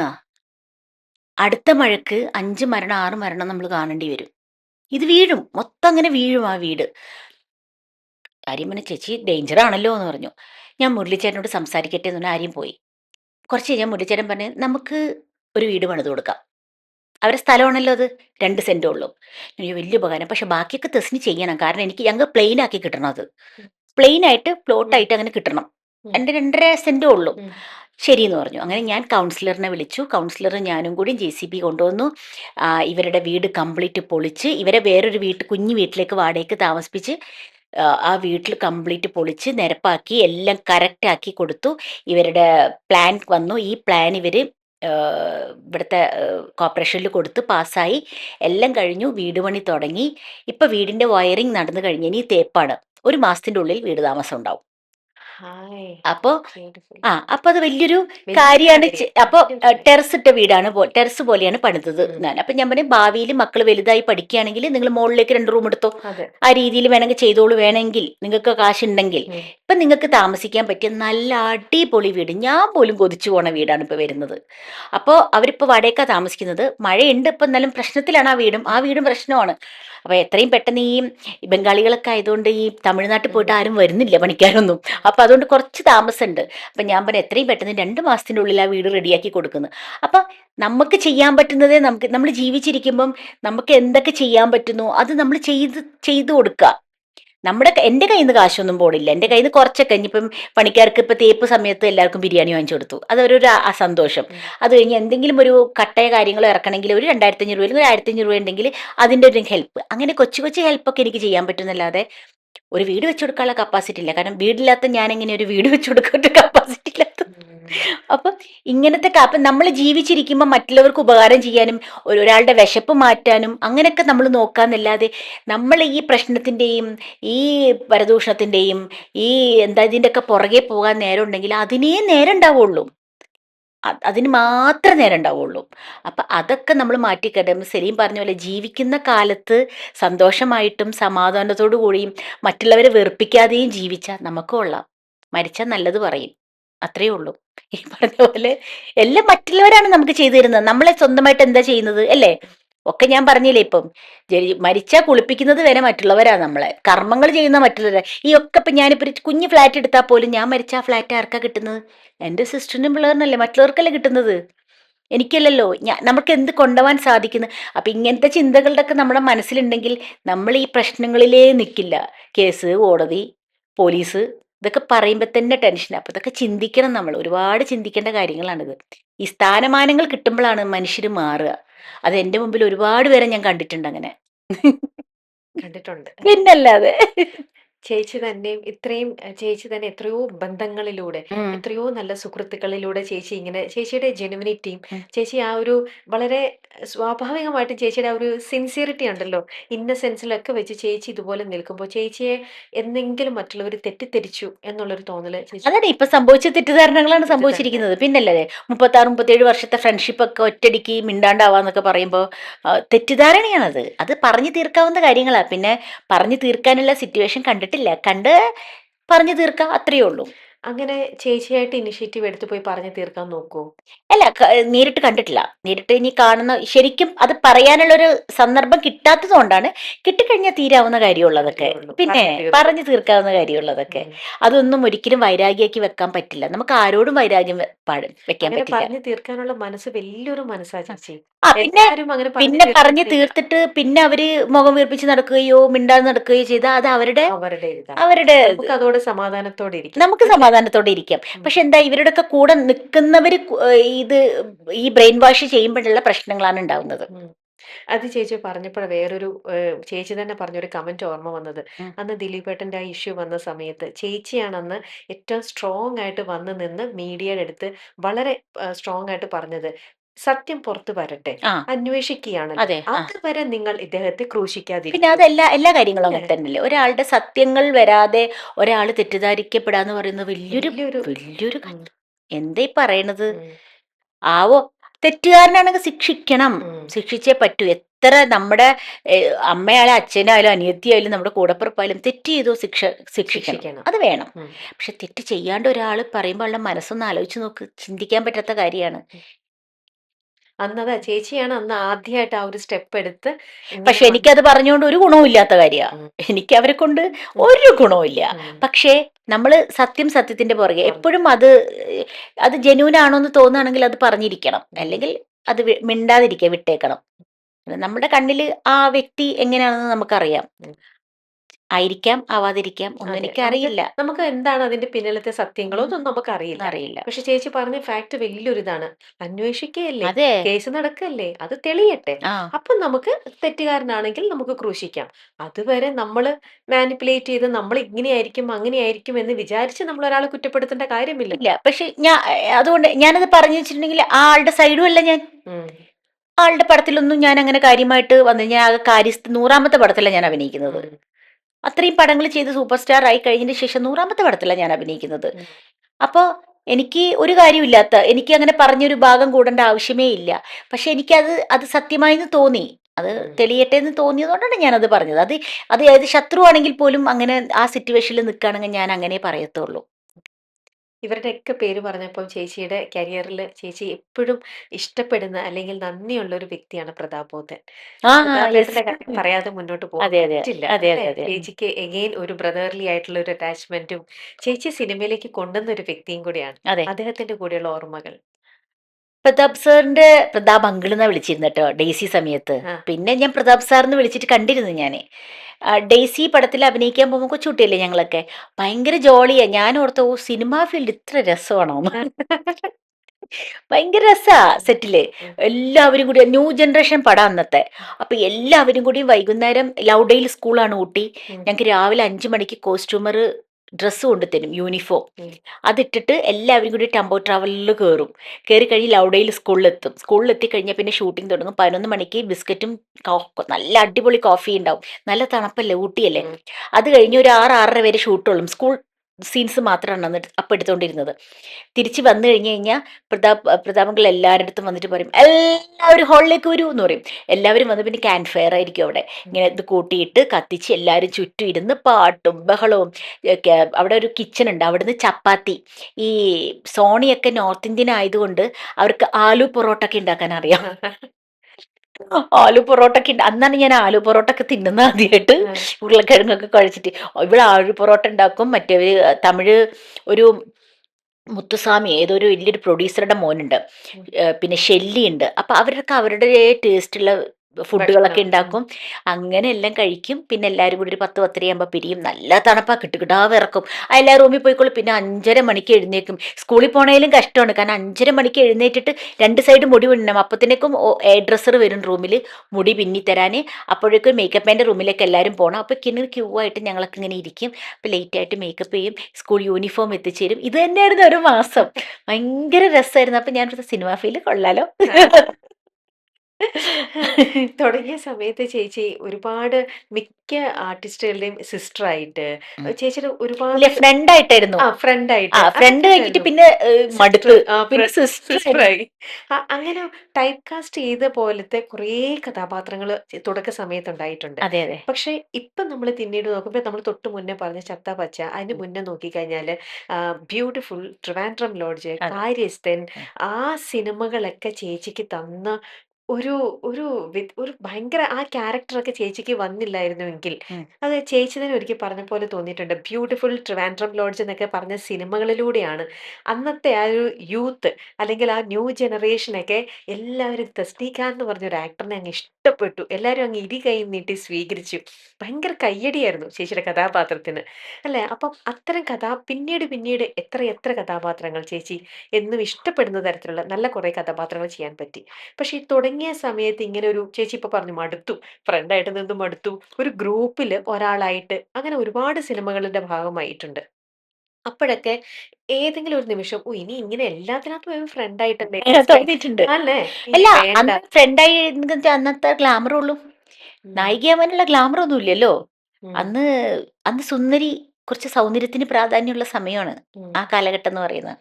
ഞാനൊക്കെ ഫ്രണ്ടായിട്ട് വന്ന സമയത്ത് ഭംഗിയുള്ളവരെ ഭയങ്കര കാര്യമാണ് ഡയറക്ടേഴ്സിന്. ഉം, കാരണം അവര് ഹീറോയിൻ എന്നൊക്കെ പറഞ്ഞ എന്താ നമ്മുടെ സങ്കല്പത്തിലൊരു സിനിമാ നടി എന്ന് പറഞ്ഞാൽ ചിന്തിക്കുന്നത് എങ്ങനെയാ, ഓഹ് എന്താ ഭംഗി. ഇന്നിപ്പോൾ എല്ലാവരും സിനിമാ നടികളാ. സാധാരണക്കാർ പോലും ലിപ്സ്റ്റിക് ഇട്ട് നടക്കാത്ത ആരെങ്കിലും ഉണ്ടെന്ന്, ഉം, അല്ലേ? ഉം, പണ്ട് അങ്ങനെയൊന്നുമല്ലല്ലോ. സിനിമാ നടികളെ ലിപ്സ്റ്റിക് ഇടുള്ളൂ, സിനിമാ നടികളെ നല്ല ഭംഗിയിൽ എയർ ചെയ്യുള്ളൂ, ഭംഗിയിൽ മേക്കപ്പ് ചെയ്ത് നടക്കുള്ളൂ. അപ്പം ഞാനൊക്കെ ഫ്രണ്ടായിട്ട് അഭിനയിക്കുമ്പോൾ എന്നൊന്നും ഒരു കാശിന് കൊള്ളൂലല്ലോ. ഈ നായികയാക്കാനൊന്നും പറ്റുന്ന ഒരു ഫിഗറോ ഒരു ഒന്നുമല്ല ഞാൻ. ഒരു സാധാ ഓർഡിനറി ഒരു പെണ്ണ് അത്രേ ഉള്ളൂ. ഉം, കഴിവ് എന്ന് പറയുന്നത്, കഴിവ് നമ്മൾ അവർക്ക് നമ്മൾ തെളിയിക്കാനുള്ള അവസരങ്ങൾ നമുക്കില്ല. കഴിവുണ്ടായിരിക്കാം നമുക്കന്ന്, പക്ഷെ കഴിവ് തെളിയിക്കാനുള്ള അവസരങ്ങളില്ല. ഒരു ഫ്രണ്ടിനോട്, ഒരു ഹീറോയിനോട് ബുക്ക് പിടിച്ച് 2 വാക്ക് പറയുന്നതാണോ അഭിനയം? അല്ല. ഒരു നായകന്റെ പുറകിൽ നിന്ന് പെങ്ങളായിട്ട് ചേട്ടാ കാപ്പി, അതാണോ അഭിനയം? അല്ല. അല്ല. നല്ല നല്ല കഥാപാത്രങ്ങൾ കിട്ടണം. അത് ചെയ്ത് തെളിയിച്ചാലാണ്, അതാണ് ഒരു ആക്ട്രസ്. ലാലേട്ടൻ പണ്ട് പറഞ്ഞ പോലെ നല്ല കഥാപാത്രങ്ങൾ കിട്ടി നമ്മൾ അഭിനയിച്ച് കാണിക്കുന്നതാണ് ഒരു ആക്ടർ. അപ്പോഴാണ് ഒരു ആക്ട്രസ് എന്താ, ഒരു ആർട്ടിസ്റ്റ് എന്താന്ന് മനസ്സിലാവുള്ളൂ. സിനിമാ നടീന്ന്, സിനിമാ നടന്ന് ആർക്കും പറയാം, ഉം, ആർക്കും പറയാം. ഉം, മേക്കപ്പ് ഇട്ട് പുറകിൽ നിന്ന് അങ്ങോട്ടും ഇങ്ങോട്ടും നടന്നാൽ ഞാൻ സിനിമാ നടിയാണ്, ഞാൻ ഇത്ര പടത്തിൽ അഭിനയിച്ചു, 5 പടം 6 പടത്തിൽ അഭിനയിച്ചു എന്നൊക്കെ പറയുന്നവരെ ഞാൻ ഒരുപാട് കണ്ടിട്ടുണ്ട്. ഞാൻ പടത്തിലെ ഏതാന്നും കൂടി നമുക്കറിയാത്തവരുണ്ട്. ഉം, ഏ ഉം. അപ്പോൾ അത് ആർക്കും ആവാം. പക്ഷേ യഥാർത്ഥത്തിൽ ഒരു ആർട്ടിസ്റ്റ് എന്ന് പറഞ്ഞാൽ നല്ല കഥാപാത്രങ്ങൾ ചെയ്ത് തെളിയിച്ചു ആൾക്കാരുടെ മനസ്സിലേക്ക് ഇന്ന് ചെയ്തു അല്ലേ, ഇന്ന് നന്നായിട്ടുണ്ട് എന്ന് പറയുമ്പോഴാണ് അത് ഒരു ആർട്ടിസ്റ്റായിട്ട് നമുക്ക് അംഗീകരിക്കാൻ പറ്റുള്ളൂ. എന്നാലേ നമുക്ക് അങ്ങനെ ചെയ്യാൻ പറ്റുള്ളൂ. അതുകൊണ്ട് അന്നൊക്കെ എന്ന് പറയുന്നത് കുറേ സിനിമയിൽ അഭിനയിച്ച് ആ കിട്ടുന്ന കാശ് മേടിച്ച് വീട്ടിൽ പോകും, അത്രയേ ഉള്ളൂ. നമ്മുടെ മനസ്സിനിണങ്ങിയതോ നമ്മുടെ ആഗ്രഹം ഉണ്ടെങ്കിലോ നമുക്ക് ആരും തന്നില്ലായിരുന്നു അന്ന്. പക്ഷെ അന്ന് ഒരുപാട് ചേച്ചി ആഗ്രഹിച്ചിട്ടുണ്ട്. ആഗ്രഹിച്ചിട്ട് കാര്യമില്ല. ആഗ്രഹിച്ചാലും അതിനുള്ള ഫിഗറോ ഭംഗിയോ കാര്യങ്ങളോ ഇല്ല. പിന്നെ ഞാൻ എന്തിനാ ആഗ്രഹിക്കുന്നത്? ആഗ്രഹമുണ്ട്, പക്ഷെ ഇവർ തരൂലെന്ന് നല്ലോണം അറിയാം എനിക്ക്. എനിക്ക് തന്നെ അറിയാം. കിട്ടില്ല, ഒരു നല്ല കഥാപാത്രം കിട്ടില്ല. ഒരാളുടെ ഇപ്പം അന്ന് കൽപ്പന ചേച്ചിയും ബിന്ദു പണിക്കരൊക്കെ നല്ല ഷൈൻ ചെയ്ത് നിൽക്കുന്നത്. അപ്പം അവരതൊക്കെ നോക്കി നമ്മൾ ഞെട്ടിയിട്ടുണ്ട്. കാരണം അവർ നമ്മളേൽ സൗന്ദര്യമുണ്ട്, ഇടുപ്പുണ്ട്, കഴിവുണ്ട്, എല്ലാം ഉണ്ട് അവർക്ക്. അതുകൊണ്ടാണോ ചേച്ചി ഒരിക്കൽ പറഞ്ഞത്, ആ. ഞാൻ ബിന്ദു പണിക്കരെയോ കൽപ്പന ചേച്ചിനെ പോലെ ഇരുന്നിരുന്നെങ്കിൽ ഇരുന്നിരുന്നെങ്കിൽ ചിലപ്പോൾ എനിക്കും എനിക്ക് അറ്റ്ലീസ്റ്റ് ആ ഹ്യൂമർ സെൻസ്, ആ ആ കോമഡി കഥാപാത്രത്തിലൂടെയെങ്കിലും എനിക്കൊരു സ്പേസ് കിട്ടിയേനെ എന്ന് ചേച്ചി ഒരിക്കൽ പറഞ്ഞിട്ടുണ്ട്. ഉണ്ടാവും. കാരണം വെച്ചാൽ അവര് അത്രയും ബിന്ദു പണിക്കര ഒരു ക്വാളിറ്റി എന്താന്ന് പറഞ്ഞാൽ നല്ല ഡയലോഗ് പ്രസന്റേഷൻ ആണ്. ഉം. വളുവനാടൻ സ്റ്റൈൽ എന്ന് പറഞ്ഞാൽ അത് കൊണ്ടുവന്നത് അവളാണ്. പിന്നെ കാണാനും നല്ല പൊക്കം കാര്യങ്ങളും ഒരു ക്യാരക്ടർ റോൾ കൊടുത്താൽ കൊള്ളാം. എന്നെ അടുത്ത് നിർത്തി കഴിഞ്ഞ ഒരു മനുഷ്യൻ നോക്കൂല. കാരണം ഞാൻ അത്രേ ഉള്ളൂ. അപ്പൊ എനിക്കറിയാം, എനിക്ക് എന്നെ മനസ്സിലാക്കിയല്ലേ. ഇപ്പം ഞാനൊരു ഡ്രസ്സ് ഇടുകയോ ഞാനൊരു സ്ഥലത്ത് പോയി എനിക്ക് പറ്റിയതല്ലേ ഇടാൻ പറ്റുള്ളൂ. ഞാൻ ഈ സ്ലീവ്ലെസ് ഇട്ടൊക്കെ പോയി കഴിഞ്ഞാൽ സ്ഥിതി ഒന്ന് ആലോചിച്ച് നോക്ക് രമ്യ. ചിരിച്ച് എനിക്ക് ചേരില്ല അതൊന്നും. അപ്പൊ എനിക്ക് പറ്റിയത് അപ്പൊ അന്നേ എനിക്കറിയാം എനിക്ക് പറ്റിയത് ഇതാണ്. എനിക്ക് പറ്റും, കുറച്ച് കഴിയട്ടെ. ചിലപ്പോൾ ഇപ്പോഴും ഞാൻ പറയുന്നത് എന്താണെന്നറിയോ, ഞാൻ വെയിറ്റ് ചെയ്യാണ് ഒരു ഫിലോമിന ചേച്ചിന്റെ പ്രായമാവാൻ ആയുസുണ്ടെങ്കിൽ, അല്ലെങ്കിൽ ഒരു KP ലളിത സ്റ്റൈലിൽ കുറച്ചും കൂടി കഴിയട്ടെ എന്നാണ് ഞാൻ വിചാരിക്കുന്നത്. ഇപ്പോഴും എനിക്ക് പേടിയാണ്. ഇപ്പം ചത്താപ്പച്ചയിൽ അങ്ങനെ തന്നോ, അതെന്തോ ഭാഗ്യം, അത് എപ്പോഴും വീണ് കിട്ടിയെന്ന് വരില്ല. അതിന് ബദലായിട്ട് ഒരുപാട് പേര് ചെയ്യാനുണ്ട് ആ ക്യാരക്ടർ. ഇഷ്ടം പോലെ പേരുണ്ട്. അപ്പൊ ഇപ്പോഴും ഞാൻ വിചാരിക്കുന്നത് ഇനിയും അങ്ങോട്ട് വയസ്സാവട്ടെ എന്നാണ് ഇപ്പം എൻ്റെ ധാരണ. കുറച്ചും കൂടി പ്രായമാവട്ടെ എന്നാലേ എനിക്ക് ചെയ്യാൻ പറ്റുള്ളൂ ചിലപ്പം. കാരണം അങ്ങനെയാണ് ഇപ്പോഴത്തെ അവസ്ഥ. അപ്പൊ അന്ന് ഞാൻ അങ്ങനെ ആ സമയത്ത് ഞാൻ ചിരിച്ചിട്ടുണ്ട്. എനിക്കായിട്ടില്ല എന്ന് എനിക്കറിയാം. പക്ഷെ എനിക്ക് ഒരു 2010 ശേഷം കാര്യസ്ഥം തൊട്ടാണ് എനിക്ക് എൻ്റെ ഒരു ലൈഫിൽ തന്നെ എനിക്കൊരു ചേഞ്ച് വന്നത് അപ്പോഴാണ്. അതിനിടയിൽ തന്നെ അതിന് മുമ്പേ ആയിരുന്നു ബ്യൂട്ടിഫുള്ളും ട്രിവാൻഡ്രം ലോഡ്ജും. ആ, അതിനകത്തെ കന്യകനെ എല്ലാവർക്കും, ചേച്ചി സ്ക്രീനിൽ വന്നപ്പോൾ എല്ലാവരും ചിരിച്ച് എല്ലാവർക്കും ഇഷ്ടപ്പെട്ട ഒരു ഇതാണ്. അപ്പൊ ചേച്ചി വിചാരിച്ചോ അന്ന് തന്നെ അങ്ങനത്തെ ഒരു കഥാപാത്രം വന്നു അനൂപേട്ടൻ അന്ന് ഉം. അവര് തന്നപ്പോ അവിടെ ചേച്ചിക്ക് അഭിനയിക്കാൻ സാധ്യതയുള്ള ഒരു റോളാണ്. അതെ അതെ, തീർച്ചയായിട്ടും. എന്നെ ഇവര് എന്നെ ഒന്ന് ഇതിനകത്ത് ഇൻക്ലൂഡ് ചെയ്തല്ലോ, ഉം, എന്നെ ഒന്ന് പരിഗണിച്ചല്ലോ, ഉം. ആ ഒരു സന്തോഷം ചേച്ചിക്ക് ഉണ്ടായിട്ടുണ്ടാവും അപ്പൊ. തീർച്ചയായിട്ടുണ്ടേ, ഉം. തീർച്ചയായിട്ടുണ്ട്. ചിലവർ പറയാറുണ്ട്, ഈ പറയുമ്പോൾ എന്താ പറയാ, എന്നെ കുറിച്ച് എന്തെങ്കിലും പറയുമ്പോൾ മലയാളത്തിൽ പുറത്ത് ആൾക്കാർ മലയാള സിനിമയിൽ വേണ്ട വിധത്തിൽ പ്രയോജനപ്പെടുത്താത്തൊരു നടിയാണ് തസ്നീക എന്ന് കമന്റിലൊക്കെ ചിലപ്പോൾ ഞാൻ വായിച്ചിട്ടുണ്ട്. എന്തിനാ അത് പറയുന്നത്? എന്നെ പ്രയോജനപ്പെടുത്തിയിട്ടുണ്ട് ആവശ്യത്തിനൊക്കെ. എനിക്ക് ആവശ്യത്തിനുള്ളത് കിട്ടിയിട്ടുണ്ട്, ഞാൻ ഹാപ്പിയാണ്. ഇത്രയും തിരിഞ്ഞു നോക്കുമ്പോൾ ഞാൻ ഹാപ്പിയാണ്. എനിക്ക് ചെയ്യാൻ പറ്റുന്നൊക്കെ ചെയ്തു. ഇത്രയൊക്കെ തന്നില്ലേ മലയാള സിനിമ എനിക്ക്? മലയാള സിനിമ ഞാൻ ഒരിക്കലും കുറ്റം പറയില്ല, അതിന്റെ ചോറാണ്. അതുകൊണ്ടാണ് ഞാൻ ജീവിക്കുന്നതും, അതുകൊണ്ടാണ് ഞാനിപ്പോൾ വീട് വെച്ചതും. മലയാള സിനിമയോ സിനിമാക്കാരെയോ എനിക്ക് കുറ്റം പറയാൻ പറ്റില്ല. എനിക്ക് എൻ്റെ ജീവിതത്തിൽ എനിക്ക് തിരിഞ്ഞു നോക്കുമ്പോൾ ഞാൻ ഹാപ്പി ആയിട്ട് എനിക്ക് ഒരുപാട് നല്ല കഥാപാത്രം ഞാൻ ചെയ്തിട്ടുണ്ട്. പിന്നെ ഇവരെന്തിനാണ് ഈ ആൾക്കാർ മലയാള സിനിമയിൽ ഇന്നിട്ട് ഇത്ര വർഷമായിട്ടും വേണ്ട വിധത്തിൽ എന്തിനാ അത് അത് എന്നേലും സൗന്ദര്യവും കഴിവുള്ളവരെ എടുക്കാത്തവരുണ്ടല്ലോ. അതെന്താ? ഇത്രയൊക്കെ എനിക്ക് എനിക്ക് പറ്റിയില്ലേ? അപ്പൊ എനിക്ക് മലയാള സിനിമയോട് എന്നും എനിക്ക് എനിക്ക് എനിക്ക് പ്രേമമാണ്. ചേച്ചിക്ക് ഒരു കംപ്ലൈന്റ് പോലും ഇല്ല അല്ലെ? കംപ്ലൈന്റ് ഇല്ല. കാരണം വലിയ മനസ്സാ ചേച്ചിയുടെ. കാരണം സാധാരണ ഏതൊരു വ്യക്തിയും എത്ര കിട്ടിയാലും എല്ലാവർക്കും ഒന്നും മതിയാവില്ല. ആർത്തിയാണ്. ആ, ഇനിയും വേണം, ഇനിയും വേണം. അതൊരു മനുഷ്യന്റെ ഒരു സ്വഭാവത്തിന്റെ ഒരു ഭാഗമല്ലേ? ചേച്ചിയുടെ മനസ്സ് എന്ത് വലിയ മനസ്സാ. നമുക്ക് കുറേ കാശ് ഉണ്ടാക്കേണ്ട ആവശ്യമില്ല. നമുക്ക് ആവശ്യത്തിന് മതി. ഒറ്റ ആഗ്രഹം ഉണ്ടായിരുന്നുള്ളൂ ജീവിതത്തില്. ആരും ഇറങ്ങി പോകരുതെന്ന് പറയാൻ വേണ്ടിയിട്ട് ഒരു ചെറിയൊരു ഒരു റൂമെങ്കിലും ഒരു സ്വന്തമായിട്ട് വേണമെന്ന്. അത് എറണാകുളം സിറ്റിയിൽ. അത് നേടിയെടുത്തു ഞാൻ. അപ്പൊ പിന്നെ അതിന് ഇനിയിപ്പോൾ ലിഫ്റ്റ് ഇല്ല എന്ന് മാത്രമേ ഉള്ളൂ. അത് ഇനി വരട്ടെ. ഇനി ലിഫ്റ്റ് ഉള്ള ഫ്ലാറ്റൊക്കെ മേടിക്കണമെങ്കിലും വലിയ കാറ് മേടിക്കണമെങ്കിലും എനിക്ക് ദൈവം വർക്ക് തരട്ടെ. തരുമ്പോൾ ഞാൻ വാങ്ങിച്ചോളാം. ഇതൊക്കെയാണല്ലോ എൻ്റെ മനസ്സിൽ കേട്ടോ. പക്ഷെ തിരിഞ്ഞു നോക്കുമ്പോൾ എനിക്ക് മലയാള സിനിമയോട് ഭയങ്കര ബഹുമാനമാണ്, ഇഷ്ടമാണ്. നമ്മുടെ വർക്കിനെ നമ്മൾ പ്രേമിക്കണം, നമ്മൾ സ്നേഹിക്കണം. നമ്മൾ സ്നേഹിച്ചാൽ അത് നമ്മൾ അടുത്തേക്ക് വരും. അതങ്ങനെ വിശ്വസിക്കുന്ന ആളാണ് ഞാൻ. ഇതെന്താണ് ഒന്നും തന്നില്ല. അതുകൊണ്ട് ദയവ് ചെയ്ത് എല്ലാവരോടും എനിക്ക് ഒറ്റ കാര്യം പറയാനുള്ളൂ, തസ്നീഖാനെ മലയാള സിനിമ വേണ്ട വിധത്തിൽ അംഗീകരിച്ചില്ല എന്ന് ഒരിക്കലും പറയരുത്. എന്നെ വേണ്ട വിധത്തിലൊക്കെ തന്നെ എന്നെ ട്രീറ്റ് ക്രിയേറ്റ് ചെയ്തിട്ടുണ്ട്. ചേച്ചിക്ക് അംഗീകാരം കിട്ടിയിട്ടുണ്ട്. എനിക്ക് വേണ്ടത് എനിക്കുണ്ട്. പിന്നെ അവാർഡുകൾ അതൊന്നും എനിക്കില്ല. ജനങ്ങളാണ് എനിക്കിഷ്ടം. ഒരു ഒരു പുറത്തേക്ക് നമ്മൾ പോകുമ്പോൾ ഒരാൾ നമ്മളോട് പറയുന്നു, തെസ്നി ഇന്ന് നന്നായിട്ടുണ്ട്, കഥാപാത്രം. അതന്നെ ഒരു അവാർഡാ. അതെ. അതെ. അതെ. ചേച്ചി വേറൊരു കാര്യം ചേച്ചി നേരത്തെ പറഞ്ഞു പോയിട്ടുണ്ട്. പത്മരാജൻ സാറിന്റെ ഒരു സിനിമയില് ചേച്ചിക്ക് വേണ്ടി വെച്ചിരുന്ന ഒരു കഥാപാത്രം അത് മാറി ആ, ചേച്ചി വേറൊരു കഥാപാത്രം ചെയ്യേണ്ടതായിട്ട് വന്നു. അതെ അതെ. ആ ചേച്ചിക്ക് വേണ്ടി നിയോഗിച്ചിരുന്ന ആ കഥാപാത്രമായിരുന്നു ഞാൻ ശരിക്കും ചെയ്തിരുന്നതെങ്കിൽ ആ, നിങ്ങൾ ഇന്നിപ്പോൾ കാണുന്ന തെസ്നിക്കാൻ വേറെ ലെവലിന്റെ ആർക്കറിയാം. അല്ലേ? ചേച്ചി അത് പറഞ്ഞിട്ടുള്ള ഒരു കാര്യമാണ്. ഇപ്പോഴും ചേച്ചി ആ ഒരു കഥാപാത്രം ചേച്ചിയിലേക്ക് എത്താത്തതിൽ വിഷമം ഇപ്പോഴും ഉണ്ടോ? ഇല്ല, എന്താന്ന് വെച്ചാ അന്ന് വിഷമം ഉണ്ടായിരുന്നു, അന്ന് കരഞ്ഞു. ഉം. ഇന്ന് തിരിഞ്ഞു നോക്കുമ്പോ വിഷമമില്ല. ഇല്ല. എന്താണെന്നറിയോ, ആ. സാറ് ചെയ്തതാണ് കറക്റ്റ്. ആ കഥാപാത്രം എന്ന് പറയുന്നത് തിലകൻ സാറിന്റെ വീട്ടിലെ കാര്യസ്ഥിയാണ്. ഉം. നോക്കുന്ന നല്ല ഗ്ലാമർ ഉള്ള ഒരു പെണ്ണ് വേണം. ഞാൻ ഈ ഉണങ്ങി, ഞാൻ പറഞ്ഞില്ലേ ആ. പണ്ട് ഞാൻ ഈ മെലിഞ്ഞ് ഉം. ഉണങ്ങിയിരിക്കുന്ന ഒരാളാണെന്ന്. സത്യം പറഞ്ഞാ സാറ് എന്നെ തെസ്നിക്ക് നല്ല റോള് കൊടുക്കുക, ആ കുട്ടിക്ക് നല്ല റോള് കൊടുക്കാന്ന് ഉദ്ദേശിച്ച് തന്നിട്ട് പെട്ടെന്നൊരു റെക്കമെൻഡേഷന്റെ പുറത്ത് വേറെ എന്നേലും നല്ല ഗ്ലാമറും കാണാൻ മിടുക്കിയ ഒരു കുട്ടി വന്നപ്പോ എന്നെ പറഞ്ഞ് നിർത്താം. ഉം. ഞാൻ വന്നിട്ടേ ഉള്ളൂ സിനിമയില്. ഉം. അപ്പൊ എന്നെ പറഞ്ഞ് നിർത്താം, മോക്ക് ഇനിയും ഒരുപാട് സിനിമയിൽ അഭിനയിക്കാനുള്ള അവസരവും കാര്യങ്ങളൊക്കെ ഉണ്ട്, നല്ലത് കിട്ടും. അതുകൊണ്ട് റെക്കമെൻഡ് ചെയ്ത ആൾ അത്രയ്ക്കും ഗംഭീരമായ ഒരാളായതുകൊണ്ട് തട്ടി നീക്കാൻ പറ്റാത്തൊരവസ്ഥയും എന്നോട് പറഞ്ഞു നിർത്താമെന്നുള്ള രീതി ആയതുകൊണ്ട് മാത്രമാണ് പത്മൻ സാർ അങ്ങനെ ചെയ്തത്. ഉം. പടം കണ്ടു നോക്കുമ്പോൾ ഞാൻ ആ ഇല്ലസ്ട്രേറ്റ് വീക്കിലി ഒക്കെ നടത്തുന്ന ഒരു പിന്നെ കഥ എഴുതുന്ന ഒരു കൂട്ടുകാരിയായിട്ട് കീർത്തി സിംഗിന്റെ കൂടെ ഒതുങ്ങുകയും ചെയ്തു. ഈ കുട്ടിക്ക് ത്രൂ ഔട്ടായിട്ട് നല്ല റോളും കിട്ടി. ആ കുട്ടി നല്ല കാണാനും ഇടിക്കുകയാണ്. ഹാഫ് ബ്ലൗസൊക്കെ ഇട്ട ഇവര് നോക്കണം, വായി നോക്കണം. ഉം. ഈ ജയറാമേട്ടനും റഹ്മാനും അശോകേട്ടനൊക്കെ ഇവളെ ഒന്നിങ്ങനെ ഒന്ന് നോക്കുന്ന നോക്കി. രീതിയിൽ ഒരു പെണ്ണ് വേണം. എന്നെ നോക്കിയാൽ കാണില്ല അങ്ങനെ ഒന്നും. അപ്പൊ അന്ന് ഞാൻ കരഞ്ഞു, സങ്കടപ്പെട്ടു. പക്ഷെ ഇന്ന് നോക്കുമ്പോൾ സാറാണ് കറക്റ്റ് എന്ന് എനിക്ക് മനസ്സിലായി. സക്സസ്ഫുൾ ആവണമെന്നുണ്ടെങ്കിലും ചേച്ചിക്ക് തോന്നുന്നത് ഭാഗ്യം തന്നെയാണോ? കുറച്ച് കഴിവിനെക്കാട്ടിലും കുറച്ച് ഭാഗ്യം വേണം. കുറച്ച് ഭാഗ്യം വേണം. വേണം. എത്ര ലക്ക് കഴിവുണ്ടെന്ന് പറഞ്ഞാലും. അതുണ്ട്. അതാണ് നമ്മൾ കാണാറുണ്ടല്ലോ എത്രയോ കഴിവുകൾ ഉള്ളവർക്ക് അതെ ഒരുപാട് ചാൻസുകൾ കിട്ടാതെ പിന്തള്ളപ്പെട്ട ആൾക്കാരെ നമ്മൾ കണ്ടിട്ടുണ്ട്. അതെ അതെ അല്ലേ? അതെ അതെ അതെ അപ്പൊ കഴിവ് ഭാഗ്യവും കൂടിയാണ് ശരിക്കും. തീർച്ചയായിട്ടും. ഉം. ഇപ്പം തന്നെ ഞാൻ ഇത്രയും സിനിമ ചെയ്യുന്ന ഞാൻ വിചാരിച്ചിട്ടില്ല. ഞാൻ ഈ ഫ്രണ്ടൊക്കെ ആയിട്ട് അഭിനയിക്കുന്ന സമയത്ത് ഉം. ഒരിക്കലും സിനിമ എനിക്ക് ഒരുപാട് കിട്ടുന്നോ, എനിക്കൊരു വീടെടുക്കാൻ പറ്റുന്നൊന്നും ഞാൻ വിചാരിച്ചിട്ടില്ല.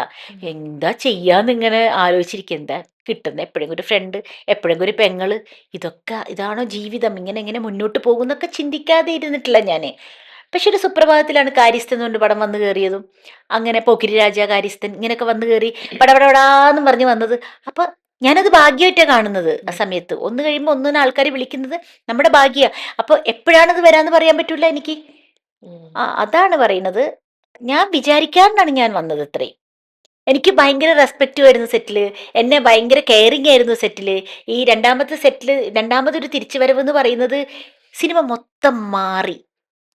ഉം. പഴയ സിനിമയേ അല്ലായിരുന്നു. ആൾക്കാർക്ക് സത്യം പറഞ്ഞ വേറൊന്നിനും നേരമില്ല. സത്യം പറഞ്ഞിട്ട് പഞ്ചാരടിക്കാൻ പോലും നേരമില്ലാത്ത ദിവസം. കാരണം അവർക്ക് അവരുടെ വർക്കിനെയാണ് അവർ സ്നേഹിക്കുന്നത്. ക്യാമറ സെക്ഷൻ, ക്യാമറ ലൈറ്റ് നന്നാവണം, അതാവണം, നന്നാവുമ്പോൾ ക്യാമറമാന് നല്ല പേര് കേൾക്കണം, ഡയറക്ടറിന് ആ പടം നന്നാക്കിയാലേ അടുത്ത പടം കിട്ടുള്ളൂ എന്നുള്ള ധാരണയാണ്.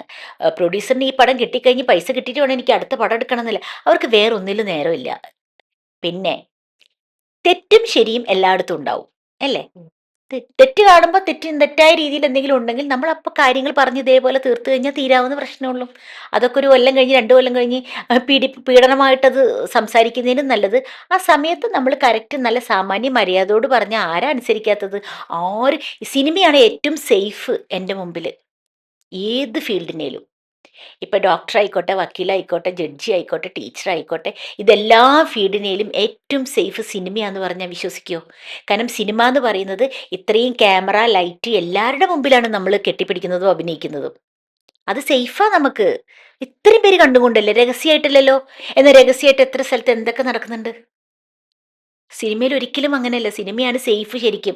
അത് എല്ലാവർക്കും മനസ്സിലാക്കാൻ പറ്റാത്ത എന്താണെന്നാണ് എൻ്റെ ധാരണ. പിന്നെ എന്തിനാ പിന്നെ അങ്ങനെ എന്തെങ്കിലും ഒരു വൃത്തികെട്ട രീതി ഉണ്ടെങ്കിൽ അത് അപ്പം പറഞ്ഞു തീർക്കണം. ഇരു ചെവി അറിയാതെ അത് കാര്യം സോൾവ് ചെയ്ത് മാറ്റിക്കഴിഞ്ഞാൽ തീരാവുന്ന പ്രശ്നമുള്ളൂ. സിനിമയിൽ എൻ്റെ ഒരു 37 വർഷത്തെ എക്സ്പീരിയൻസ് അനുസരിച്ച് ആരും നമ്മളെ കയറി പിടിക്കാൻ പറ്റില്ല. ഉറപ്പുള്ള കാര്യം അത്. നമ്മുടെ സമ്മതം കൂടാതെ നമ്മുടെ കൈകളിലോ നമ്മുടെ വിരലിലോ ഒരു മനുഷ്യൻ തൊടില്ല നമ്മളെ. നമ്മൾ അഴഞ്ഞാൽ മാത്രമേ നടക്കുള്ളത്. അതെന്താന്ന് എൻ്റെ അനുഭവം കൊണ്ട് ഞാൻ പറയാം. ഞാൻ ഇത്രയും വർഷം നിൽക്കണമെങ്കിൽ എനിക്ക് തിക്തനുഭവം ഉണ്ടെങ്കിലൊന്നും ഞാൻ ഇത്ര വർഷമൊന്നും നിൽക്കില്ല, ഇല്ല. ഒരിക്കലും നിൽക്കില്ല. ഉം. പണ്ട് എൻ്റെ പൊന്നേ എന്ന് പറഞ്ഞ് ഞാൻ വിട്ടിട്ട് പോകും. പോയേനെ. അതാണ് അവനെ ഓപ്പോസിറ്റ് നിൽക്കുന്ന ആള് അഴഞ്ഞാൽ മാത്രമേ അപ്പുറത്തെ ആൾക്ക് എന്താന്ന് വെച്ചാൽ അത് നടക്കുകയുള്ളൂ. അല്ലാതെ നമ്മൾ സ്ട്രോങ് ആണ്, നമ്മൾ നല്ലോണം നിൽക്കുകയാണ്, നല്ല സൗഹൃദത്തിൽ നിൽക്കുകയാണെങ്കിൽ ആരും നമ്മൾ അറ്റാക്ക് ചെയ്യില്ല. ഞാൻ അതുകൊണ്ട് സിനിമാക്കാരങ്ങനെ കുറ്റം ആക്ഷേപിക്കുകയില്ല. എന്തിനാണ് സിനിമാക്കാരെ കുറ്റം പറയുന്നവരോട് ഞാനിങ്ങനെ ഇരിക്കുക? എന്തിനാ മോള് അപ്പം നമ്മൾ ചിന്തിക്കണം. നമ്മളൊരു കുറ്റം പറയണമെങ്കിൽ നമ്മൾ ആരാണെന്ന് നമ്മൾ ചിന്തിക്കണം. ഏറ്റവും ബ്യൂട്ടിഫുൾ ആയിട്ടുള്ള ഒരു ഓർമ്മ ചേച്ചി ഇന്നും ഓർത്തോർത്ത് ചിരിക്കുന്നതോ അല്ലെങ്കിൽ സൂക്ഷിച്ചു വെക്കുന്ന ഒരു ഓർമ്മ? എന്ത്, സിനിമയിലാണോ അല്ലെങ്കിൽ പുറത്താണോ? രണ്ടും പറഞ്ഞോളൂ. സിനിമയിൽ അങ്ങനെ ഓർമ്മ എന്ന് പറയുന്നത് എല്ലാ സെറ്റുകളിലും നല്ല ഓർമ്മകൾ തന്നെയാണ് എനിക്ക്. ഉം. പിന്നെ എൻ്റെ ദൈവത്തിൻ്റെ ഒരു സഹായം കൊണ്ട്, ദൈവത്തിൻ്റെ അനുഗ്രഹം കൊണ്ട് ഇപ്പം നവംബറിൽ നല്ലൊരു ക്യാരക്ടർ ചെയ്യുന്നുണ്ട് ത്രൂ ഔട്ട്. അതെനിക്ക് ഓൾറെഡി സ്ക്രിപ്റ്റൊക്കെ തന്നു കഴിഞ്ഞു അവർ. ആ. അതൊക്കെ വായിച്ച് കറക്റ്റ് പറയാൻ അത് പറയാനായിട്ടില്ല പുറത്ത്. പക്ഷെ നല്ലൊരു, എനിക്ക് എൻ്റെ ജീവിതത്തിൽ എനിക്ക് ഭയങ്കര ഇഷ്ടമുള്ളൊരു സാധനം, എൻ്റെ മനസ്സിൽ തോന്നിയൊരു സംഭവം എനിക്ക് ദൈവം തന്നിട്ടുണ്ട്. അത് നടക്കട്ടെ എന്ന് ഞാൻ പ്രാർത്ഥിക്കുകയാണ്. ഒന്ന്. രണ്ട്, ഇപ്പൊ ഒരു പ്രേംപാറ്റ എന്ന് പറഞ്ഞൊരു മൂവി കഴിഞ്ഞു. അത് നല്ലൊരു ക്യാരക്ടറാണ് ഞാൻ ചെയ്തിരിക്കുന്നത്. അതിൽ നമ്മുടെ ജോമോൻ ജോണിൻ്റെ വാഴയിൽ അഭിനയിച്ച മോനാണ്, അവൻ്റെ ഉമ്മയായിട്ടാണ്. അതിപ്പം നല്ലൊരു സംഭവമാണ്. അപ്പം അത് മനസ്സിലൊരു നല്ലൊരു സെറ്റായിരുന്നു അത്. അത് അപ്പം ഞാൻ ഓരോ സെറ്റുകളിൽ വരികയാണെങ്കിലും ഓരോ നല്ല നല്ല ഓർമ്മകളൊക്കെ തന്നെ എനിക്കുള്ളത്. ഉം. നല്ല അതിൻ്റെ ഇടക്ക് നമ്മൾ മിമിക്രി ചേട്ടന്മാരുണ്ടാവുമ്പോൾ ഒരു കശപിശയോ എന്തെങ്കിലും ഒരു വർക്കാക്ക് തർക്കൊക്കെ ഉണ്ടെങ്കിൽ അത് അവിടെ കൊണ്ട് അവസാനിക്കും. അതൊക്കെ ജീവിതത്തിൽ ഞാനും ടിനി ടോമും ഒരുപാട് തല്ലുപിടിച്ച ആൾക്കാരാ. അമേരിക്കൻ പ്രോഗ്രാമിൽ മോളുണ്ടായിരുന്നോ? ടിനീന്റെ കൂടെ ഉണ്ടായിരുന്നോ? ഇല്ല, ഇല്ല. നമ്മളെ ട്രിപ്പിൽ ഉണ്ടായില്ല അല്ലേ? ട്രിപ്പിലുണ്ടായിരുന്നു. ടിനി, ഷാജു, അടിമാലിയൊക്കെ. ആ ട്രിപ്പിൽ ടിനി ഒരുപാട് എന്നോട് ചൂടായിട്ടുണ്ട്, ഒരുപാട് എന്നോട് ദേഷ്യപ്പെട്ടിട്ടുണ്ട്. സൗമ്യ അറിഞ്ഞിട്ടില്ലല്ലോ, അല്ലെ രമ്യ അറിഞ്ഞിട്ടില്ലല്ലോ. ഇല്ല. ആ, അതൊക്കെ നമ്മൾ അത് അപ്പത്തും കൊണ്ട് തീർത്തത്, കാര്യം കഴിഞ്ഞ്. അതൊരു ഇഷ്യൂ ആക്കാനൊന്നും പോയിട്ടില്ല. ഇപ്പം ഞങ്ങൾ ഭയങ്കര നല്ല ഫ്രണ്ട്സാ. അത് ഇപ്പം ഞാൻ ഇപ്പം ചെയ്ത പടം എന്ന് പറയുന്നത് എം എ നിഷാദ് മെയിനായിട്ട് അഭിനയിക്കുന്ന സാദത്ത് എന്ന പ്രൊഡ്യൂസറിന്റെ പേര്. ഇല്ല സാർ, ഒരു നല്ലൊരു ബസ് യാത്ര, ഒരു നല്ല മൂവി. ആ സെറ്റും ഭയങ്കര രസാ. അപ്പൊ നമ്മൾ എന്ത് ചെയ്യും, സെറ്റിൽ ഉണ്ടാവുന്ന സമയത്ത് നമുക്ക് പറ്റിയ ആർട്ടിസ്റ്റുകളാന്ന് കണ്ട നമ്മൾ അപ്പൊ തന്നെ റീലെടുക്കുക, തമാശകൾ പറയാ. ഈ കാരവളിൽ ചില സംഭവങ്ങൾ നടക്കുന്ന ചിലവർ പറയുന്നുണ്ടല്ലോ, കാരവളിൽ നല്ലതും നടക്കുന്നുണ്ട്. അത് നമ്മൾ തെളിയിച്ചു കൊടുക്കണല്ലോ. നമുക്കൊരു കാരവൻ തന്നു കഴിഞ്ഞിട്ടുണ്ടെങ്കിൽ നമ്മൾ ലേഡീസൊക്കെ ഒരുമിച്ചിരുന്ന് ഒരുമിച്ച് പാട്ട് പാടുക. ശ്രീലത ചേച്ചി ഉണ്ടായിരുന്നു. ഒരുമിച്ച് റീലെടുക്കുക, ഒരുമിച്ച് ഭക്ഷണം ഒരുമിച്ച് കഴിക്കുക, കഥകൾ പറയുക, തമാശകൾ പറയുക. ഷോർട്ടാകുമ്പോൾ എല്ലാവരും കൂടി ഒരുമിച്ച് പോകാം. അങ്ങനെയുമുള്ള സെറ്റുകളുണ്ട്. അതാ പറയില്ലേ, സെറ്റുകൾ എപ്പോഴും മനോഹരമാണ്, സന്തോഷമാണ്. നമ്മൾ സന്തോഷമായിട്ട് നമ്മൾ പോസിറ്റീവായിരുന്ന എല്ലാവരും അങ്ങനെ തന്നെയാണ് സെറ്റില്. ഒന്ന് ബലം പിടിച്ചിരുന്ന് മാറിയിരുന്ന് ജാട കാണിച്ച തോന്നും, ഇവൾ ആരാണ്, ഇവക്കൊരു പണി അങ്ങനെ തോന്നും. അതിന്റെ ആവശ്യം എന്താ? അതിന്റെ ആവശ്യമില്ല. ചായയുടെ കാര്യം എന്നോട് പറഞ്ഞില്ലേ? അപ്പൊ ഇങ്ങനെ നമ്മളിപ്പോ ഞാൻ പറഞ്ഞില്ലേ, പാല് ചൂടാക്കിയതിന്റെ ശേഷമാണ് ചായയിലേക്ക് ഒഴിക്കാന്ന് പറഞ്ഞില്ലേ. അപ്പൊ സാധാരണ നമ്മൾ പൊടിപ്പാൽ ഉപയോഗിക്കരുത്, നമ്മൾ സാധാരണ പശുമ്പാല ഉപയോഗിക്കുക. അപ്പൊ ഞാൻ സാധാരണ ഗുഡ് ലൈഫാണ് വാങ്ങിക്കാറ്, പെട്ടി. അപ്പൊ ഇതൊരു 10 15 വാങ്ങിച്ചു വെച്ചാൽ ഒരു പെട്ടി ഒരു ദിവസത്തേക്ക്, രാവിലെയും വൈകുന്നേരവും മമ്മിക്ക് കുടിക്കാനും ഉണ്ടാവും. 1/2 ലിറ്ററിന്റെ പെട്ടി. അപ്പൊ ഞാൻ സാധാരണ വിമാർട്ടിലാണ് ഇത് പോവാറ് ഈ പാലിന് വേണ്ടിയിട്ട്. അപ്പൊ വിളിച്ചു പറയും. അപ്പൊ ഞാൻ വിളിച്ചു പറയുമ്പോ ഒരു ദിവസം പാലില്ലാണ്ടപ്പോ ഞാൻ വിളിച്ചു പറഞ്ഞു, വിമാർട്ടല്ലേ, എനിക്കൊരു ഗുഡ് ലൈഫിന്റെ 10 പെട്ടി വേണം പിന്നെ. അപ്പൊ ശരി മാഡം, 10 പെട്ടി ഓക്കെ എന്ന് പറഞ്ഞു വെച്ചു. 1 മണിക്കൂർ കഴിഞ്ഞ്, 2 മണിക്കൂർ കഴിഞ്ഞ്, 3 മണിക്കൂർ കഴിഞ്ഞ് പാലില്ല. നിങ്ങളോട് എത്ര, മാഡം സോറി മാഡം, ഗോഡൌണിൽ പോയിരിക്കുകയാണെന്ന് പറഞ്ഞു. ഇത് കേക്ക്, സോറി മാഡം, ഗോഡൌണിൽ പോയിരിക്കാന്ന് പറഞ്ഞു. പാല് ഗോഡൌണിൽ പോയിരിക്കുന്നോ? ഇതെന്താ ഇത്? ഇപ്പൊ കൊണ്ടുവരട്ടോ മാഡം, സോറി ഓക്കെ. ഞാൻ ഇങ്ങനെ ഇരുന്ന് ആലോചിച്ചു, പാലെങ്ങനെ ഈ ഗോഡൌണിൽ പോണെന്തിനവര്? എന്റെ പൊന്നു രമ്യേ, പിന്നെ കാണുന്ന കാഴ്ച എന്ന് പറഞ്ഞാൽ വലിയൊരു വണ്ടി കണ്ടെയ്നർ വന്ന് നിൽക്കുക ഫ്ലാറ്റില്. എന്നിട്ട് ഈ തടിച്ച് നല്ല ബനിയനൊക്കെ ഇട്ട് ചെക്കന്മാരില്ലേ, ജിമ്മൻ ചെക്കന്മാര്, ഇവരിങ്ങനെ 10 പെട്ടി, ഒരു പെട്ടിക്കകത്ത് 100 എണ്ണം ഉണ്ടാവും ചിലപ്പം. ഈ പെട്ടി ഈ സെക്കൻഡ് ഫ്ലോറിലേക്ക് അപ്പൊ ഇവരിങ്ങനെ കേറുമ്പോ കിതച്ചിട്ട് മേഡം എന്നാലും ഞാൻ കോണിമ്പിലോർക്ക് ഇതെന്താ അത് നിരന്ന് നിൽക്കുന്നു ഇങ്ങനെ വലിയ പെട്ടിയും കൊണ്ട്. ഞാൻ ചോദിച്ചു എന്താ മേഡം പാലോ മേഡം ഇല്ല പറഞ്ഞ ഗുഡ് ലൈഫ് 10 പെട്ടി. എന്റെ പൊന്നും മക്കളെ ആരാ നിങ്ങൾ ഇവിടെ പറഞ്ഞത്? ഞാൻ 1/2 ലിറ്ററിന്റെ 10 പറഞ്ഞത്. അതാ ചേച്ചി ഞങ്ങൾ അപ്പൊ പെട്ടിന്ന് ഇവരിങ്ങനെ പറഞ്ഞപ്പോ ക്ഷീണിച്ചിട്ട് വെച്ചു. സെക്കൻഡ് ഫ്ലോർ വരെ കയറണ്ടേ. ഇവര് ക്ഷീണിച്ചിട്ട് പാൽ അവിടെ വെച്ചിട്ട് പറഞ്ഞു ഞങ്ങൾ ഇങ്ങനെ വിചാരിച്ചു മേഡം ഇനി പാലിലാണോ കുളിക്കുന്നത്. ചേച്ചി 10 പെട്ടിന്ന് പറഞ്ഞപ്പോ എന്റെ ഇത് മാറിപ്പോയി. 10 പെട്ടിയിൽ 100 കണ്ടെയ്നറിൽ. അത് ഞങ്ങൾ ഇങ്ങനെ പറയാ ചിലപ്പോ മേഡം പാൽ ബിസിനസ് തുടങ്ങുന്നുണ്ടാവും. ഇവര് പറയാ ഞങ്ങൾ വിചാരിച്ചു മേഡം ചിലപ്പോ പാൽ ബിസിനസ് തുടങ്ങുന്നുണ്ടാവും, അല്ലെങ്കിൽ ചിലപ്പോ മേഡം പാലിലായിരിക്കും കുളിക്കുന്നത്. കേട്ടോ 10 അവര് അത് 10 ചേച്ചി 10 500 ഈ ml ഈ പാക്കറ്റ് കുട്ടി പുതിയതായിരുന്നു, അവിടുത്തെ ഫോൺ എടുത്ത കുട്ടി പുതിയതായിരുന്നു. ഈ കുട്ടിയുടെ വിചാരം ഈ മാഡത്തിന് 10 പെട്ടി. ഞാൻ എന്നിട്ട് ഇപ്പോഴും ഗുഡ് ലൈഫ് ഓർഡർ ചെയ്യുമ്പോൾ ഞാൻ പറയും മോളെ 10 1/2 ലിറ്ററിന്റെ ചെറുത് 10 ഓക്കെ. ആ ചേച്ചി മനസ്സിലായി ചേച്ചി എന്ന് പറയും. എന്നിട്ട് പാവം ഈ 10 പെട്ടി വീണ്ടും താഴെ ഇറക്കിയിട്ട് ഞാൻ ബാൽക്കണിയിൽ നിന്ന് നോക്കിയപ്പോ കാണുന്ന കാഴ്ച കണ്ടെയ്നറിൽ കയറ്റിട്ട് മൊത്തം അയൽവക്കക്കാരിങ്ങനെ നിക്ക ഇത് എങ്ങോട്ടാണ് ഇത് കൊണ്ടുപോയിരിക്കുന്നത്. അങ്ങനെ ഒരു വലിയൊരു സംഭവം ഉണ്ടായി. സംഭവം ഉണ്ടായിട്ടുണ്ട്. അതെ അതെ. അയ്യോ വലിയൊരു സംഭവം. ഇതിനിടയിൽ ചേച്ചി ബിഗ് ബോസിൽ പോയിട്ടുണ്ടായിരുന്നു. ആ യെസ്. അത് ആ ഒരു ഓർമ്മയും കൂടെ ചേച്ചി ഒന്ന് പെട്ടെന്ന് പറയും. ഭയങ്കര ഒരു എക്സ്പീരിയൻസ് ബിഗ് ബോസ് എന്നത്. നല്ലൊരു പ്ലാറ്റ്ഫോമാണ് എനിക്ക് കിട്ടിയത്, ഏഷ്യാനെറ്റ് തന്നത്. ഞാൻ ഏഷ്യാനെറ്റിന്റെ സത്യത്തിൽ അവർ തെറ്റിദ്ധരിച്ചു തന്നതാണ് എനിക്ക് അവരോട് പാവം തോന്നാറുണ്ട്. അവർ വിചാരം ഞാൻ ഭയങ്കര തൻ്റെടിയും ശരിക്കും ഫൈറ്റ് ചെയ്യുന്ന ഒരാളാണെന്നാ. പക്ഷെ എനിക്ക് അങ്ങനെ ഫൈറ്റ് ചെയ്യാൻ അറിഞ്ഞൂടാ. ഞാൻ അങ്ങനെ തൻ്റെടിയല്ല. പക്ഷെ ഞാൻ കാര്യങ്ങൾ തുറന്നു പറയും. എൻ്റെ ഒരു സ്വഭാവം എന്താന്ന് വെച്ചാൽ ഞാൻ കാര്യങ്ങൾ എന്തെങ്കിലും തെറ്റായാലും ശരിയായാലും ഞാൻ മുഖത്ത് നോക്കി പറയും. അത് വലിയവനോ ചെറിയവനോ നോക്കൂല. അതുകൊണ്ട് എന്നെ ഒരുപാട് പേർക്ക് ഇഷ്ടമല്ല. മിമിക്രിയിൽ തന്നെ ഒരുപാട് പേർക്ക് എന്നെ ഇഷ്ടമല്ല സത്യം പറഞ്ഞാൽ. കാരണം ഞാൻ കാര്യങ്ങൾ തുറന്നു പറയും. എന്നോട് ചിരിക്കും. സീനിയർ എന്നുണ്ടെങ്കിൽ തെസ്നി എന്നൊക്കെ പറയുന്നല്ലാതെ ഉള്ളിൻ്റെ ഉള്ളിൽ ഇഷ്ടമല്ല എന്ന് എനിക്ക് നന്നായിട്ട് അറിയാം. പക്ഷേ ഞാൻ കാര്യങ്ങൾ തുറന്നു പറയുന്നതുകൊണ്ട് മാത്രമാണത്. അപ്പം ഞാൻ എന്ത് ചെയ്യും, ഈ കാര്യങ്ങൾ തുറന്നു പറയുന്ന ആളായതുകൊണ്ടായിരിക്കും ഞാൻ ബിഗ് ബോസിൽ പോയി കഴിഞ്ഞപ്പോൾ ബിഗ് ബോസിൽ കയറുന്നതിൻ്റെ തൊട്ട് മുമ്പ് 2 3 പേര് ഇതേപോലെ ഇന്റർവ്യൂ എടുത്തൊരു കുട്ടി ഉണ്ടായിരുന്നു. എനിക്ക് പേര് പറയുന്നതിന് കുഴപ്പമില്ല. എന്താ അതിന്റെ പേര്? എന്ത് പഠിക്കലാണ്? പഠിക്കൽ എലീന അലീന അലീന അലീന. ഭയങ്കര നല്ല ഇതേപോലെ ഇന്റർവ്യൂ ഒക്കെ എടുത്ത ആ കുട്ടി പോയി. അത് വീണ, ആര്യ എല്ലാവരും നമ്മളായിട്ട് നല്ല കണക്ഷനാണ്, നല്ല സ്നേഹമാണ്. തെസ്നിത്ത എന്ന് പറഞ്ഞാൽ എനിക്കും ഞാൻ ഭയങ്കര സിൻസിയർ ആണ് അവരോടൊക്കെ. ബിഗ് ബോസ് എന്ന് പറഞ്ഞ പ്ലാറ്റ്ഫോമിൽ എത്തിയപ്പം നേരെ ഉൾട്ടയായി എല്ലാവരും. മൊത്തം മാറി. എന്നോട് എന്തോ ഈ എലീന എന്ന് പറയുന്ന അലീന എന്നല്ലേ പേര്? എനിക്ക് പേര് ഇപ്പോഴും അറിയില്ല. എലീന പഠിക്കൽ അതാണ് ശരിക്കുള്ള പേര്. അലീന എന്ന് പറയുന്ന ഈ കുട്ടി 4 നോമിനേഷനിലും എന്നെ അങ്ങ് കളഞ്ഞു. എന്താന്ന് അറിയില്ല. ഞാനും ഈ കുട്ടിയും ഒരിക്കലും ബിഗ് ബോസിൽ ഫൈറ്റ് ചെയ്തിട്ടില്ല. വാക്കോണ്ടോ നോക്കോണ്ടോ ഒന്നും സംസാരിച്ചിട്ടില്ല. പക്ഷേ ഗെയിമാണത്. അവരുടെ ഗെയിമാണത്. എനിക്ക് ഗെയിം അറിയില്ലായിരുന്നു സത്യം പറഞ്ഞാൽ. എങ്ങനെ ഗെയിം എന്നറിയില്ല. ഞാനോർത്ത് ഞാൻ പോലെ നിന്ന് കഴിഞ്ഞാൽ വലിയ ആളാവാന്ന് വിചാരിച്ചു. പക്ഷെ അതല്ല, നമ്മളവിടെ ഫൈറ്റ് ചെയ്യണം, നമ്മളവിടെ കാര്യങ്ങൾ തുറന്നു പറയണം, നമ്മൾ പ്രതികരിക്കണം. അതാണ് ആ ഷോ. അതറിയാതാണ് ഞാൻ പോയത്. അപ്പൊ എന്നോട് പണ്ട് തെസ്നി ആയിട്ട് നിന്നാൽ മതി എന്ന് പുറത്തുനിന്ന് എല്ലാവരും പറഞ്ഞു. വെറുതെ കേടുന്ന് ഒച്ചപ്പാടുണ്ടാക്കാനോ ബഹളം ഉണ്ടാക്കാനോ പോവരുതിട്ടോ, തെസ്നി ആയിട്ട് തന്നെ നിന്നാൽ മതി, കാര്യങ്ങൾ പറഞ്ഞാൽ മതി. അപ്പൊ ഞാനായിട്ട് നിന്നുട്ടാ. ഞാൻ വിചാരിച്ചു എൻ്റെ അടുത്ത് ആരെങ്കിലും മെക്കിട്ട് കയറാൻ വന്നാൽ മാത്രമേ എനിക്ക് പോയാൽ മതിയല്ലോ. എൻ്റെ മനസ്സിൽ അതായിരുന്നു. എന്നോട് ആരും ഒന്നിലേക്ക് മൈൻഡ് പോലും ചെയ്യില്ല. എനിക്ക് സ്ക്രീൻ ഫേസ് തന്നില്ല. എന്നെ ആരും മൈൻഡ് ചെയ്തില്ല. ഞാനൊരാളവിടെ ഉണ്ടെന്നും പറഞ്ഞ് ഇങ്ങനെ പോയി കഴിഞ്ഞാൽ ഇങ്ങനെയെങ്കിലും നോക്കിന്ന് ചിരിക്കണ്ടേ, അതുപോലെ എന്നോട് ചെയ്യാതെ അത്രയും പെറ്റായവര് ചെയ്യാതെ നിന്നപ്പോ എനിക്ക് ഷോക്കായി പോയി പെട്ടെന്ന് അവിടെ.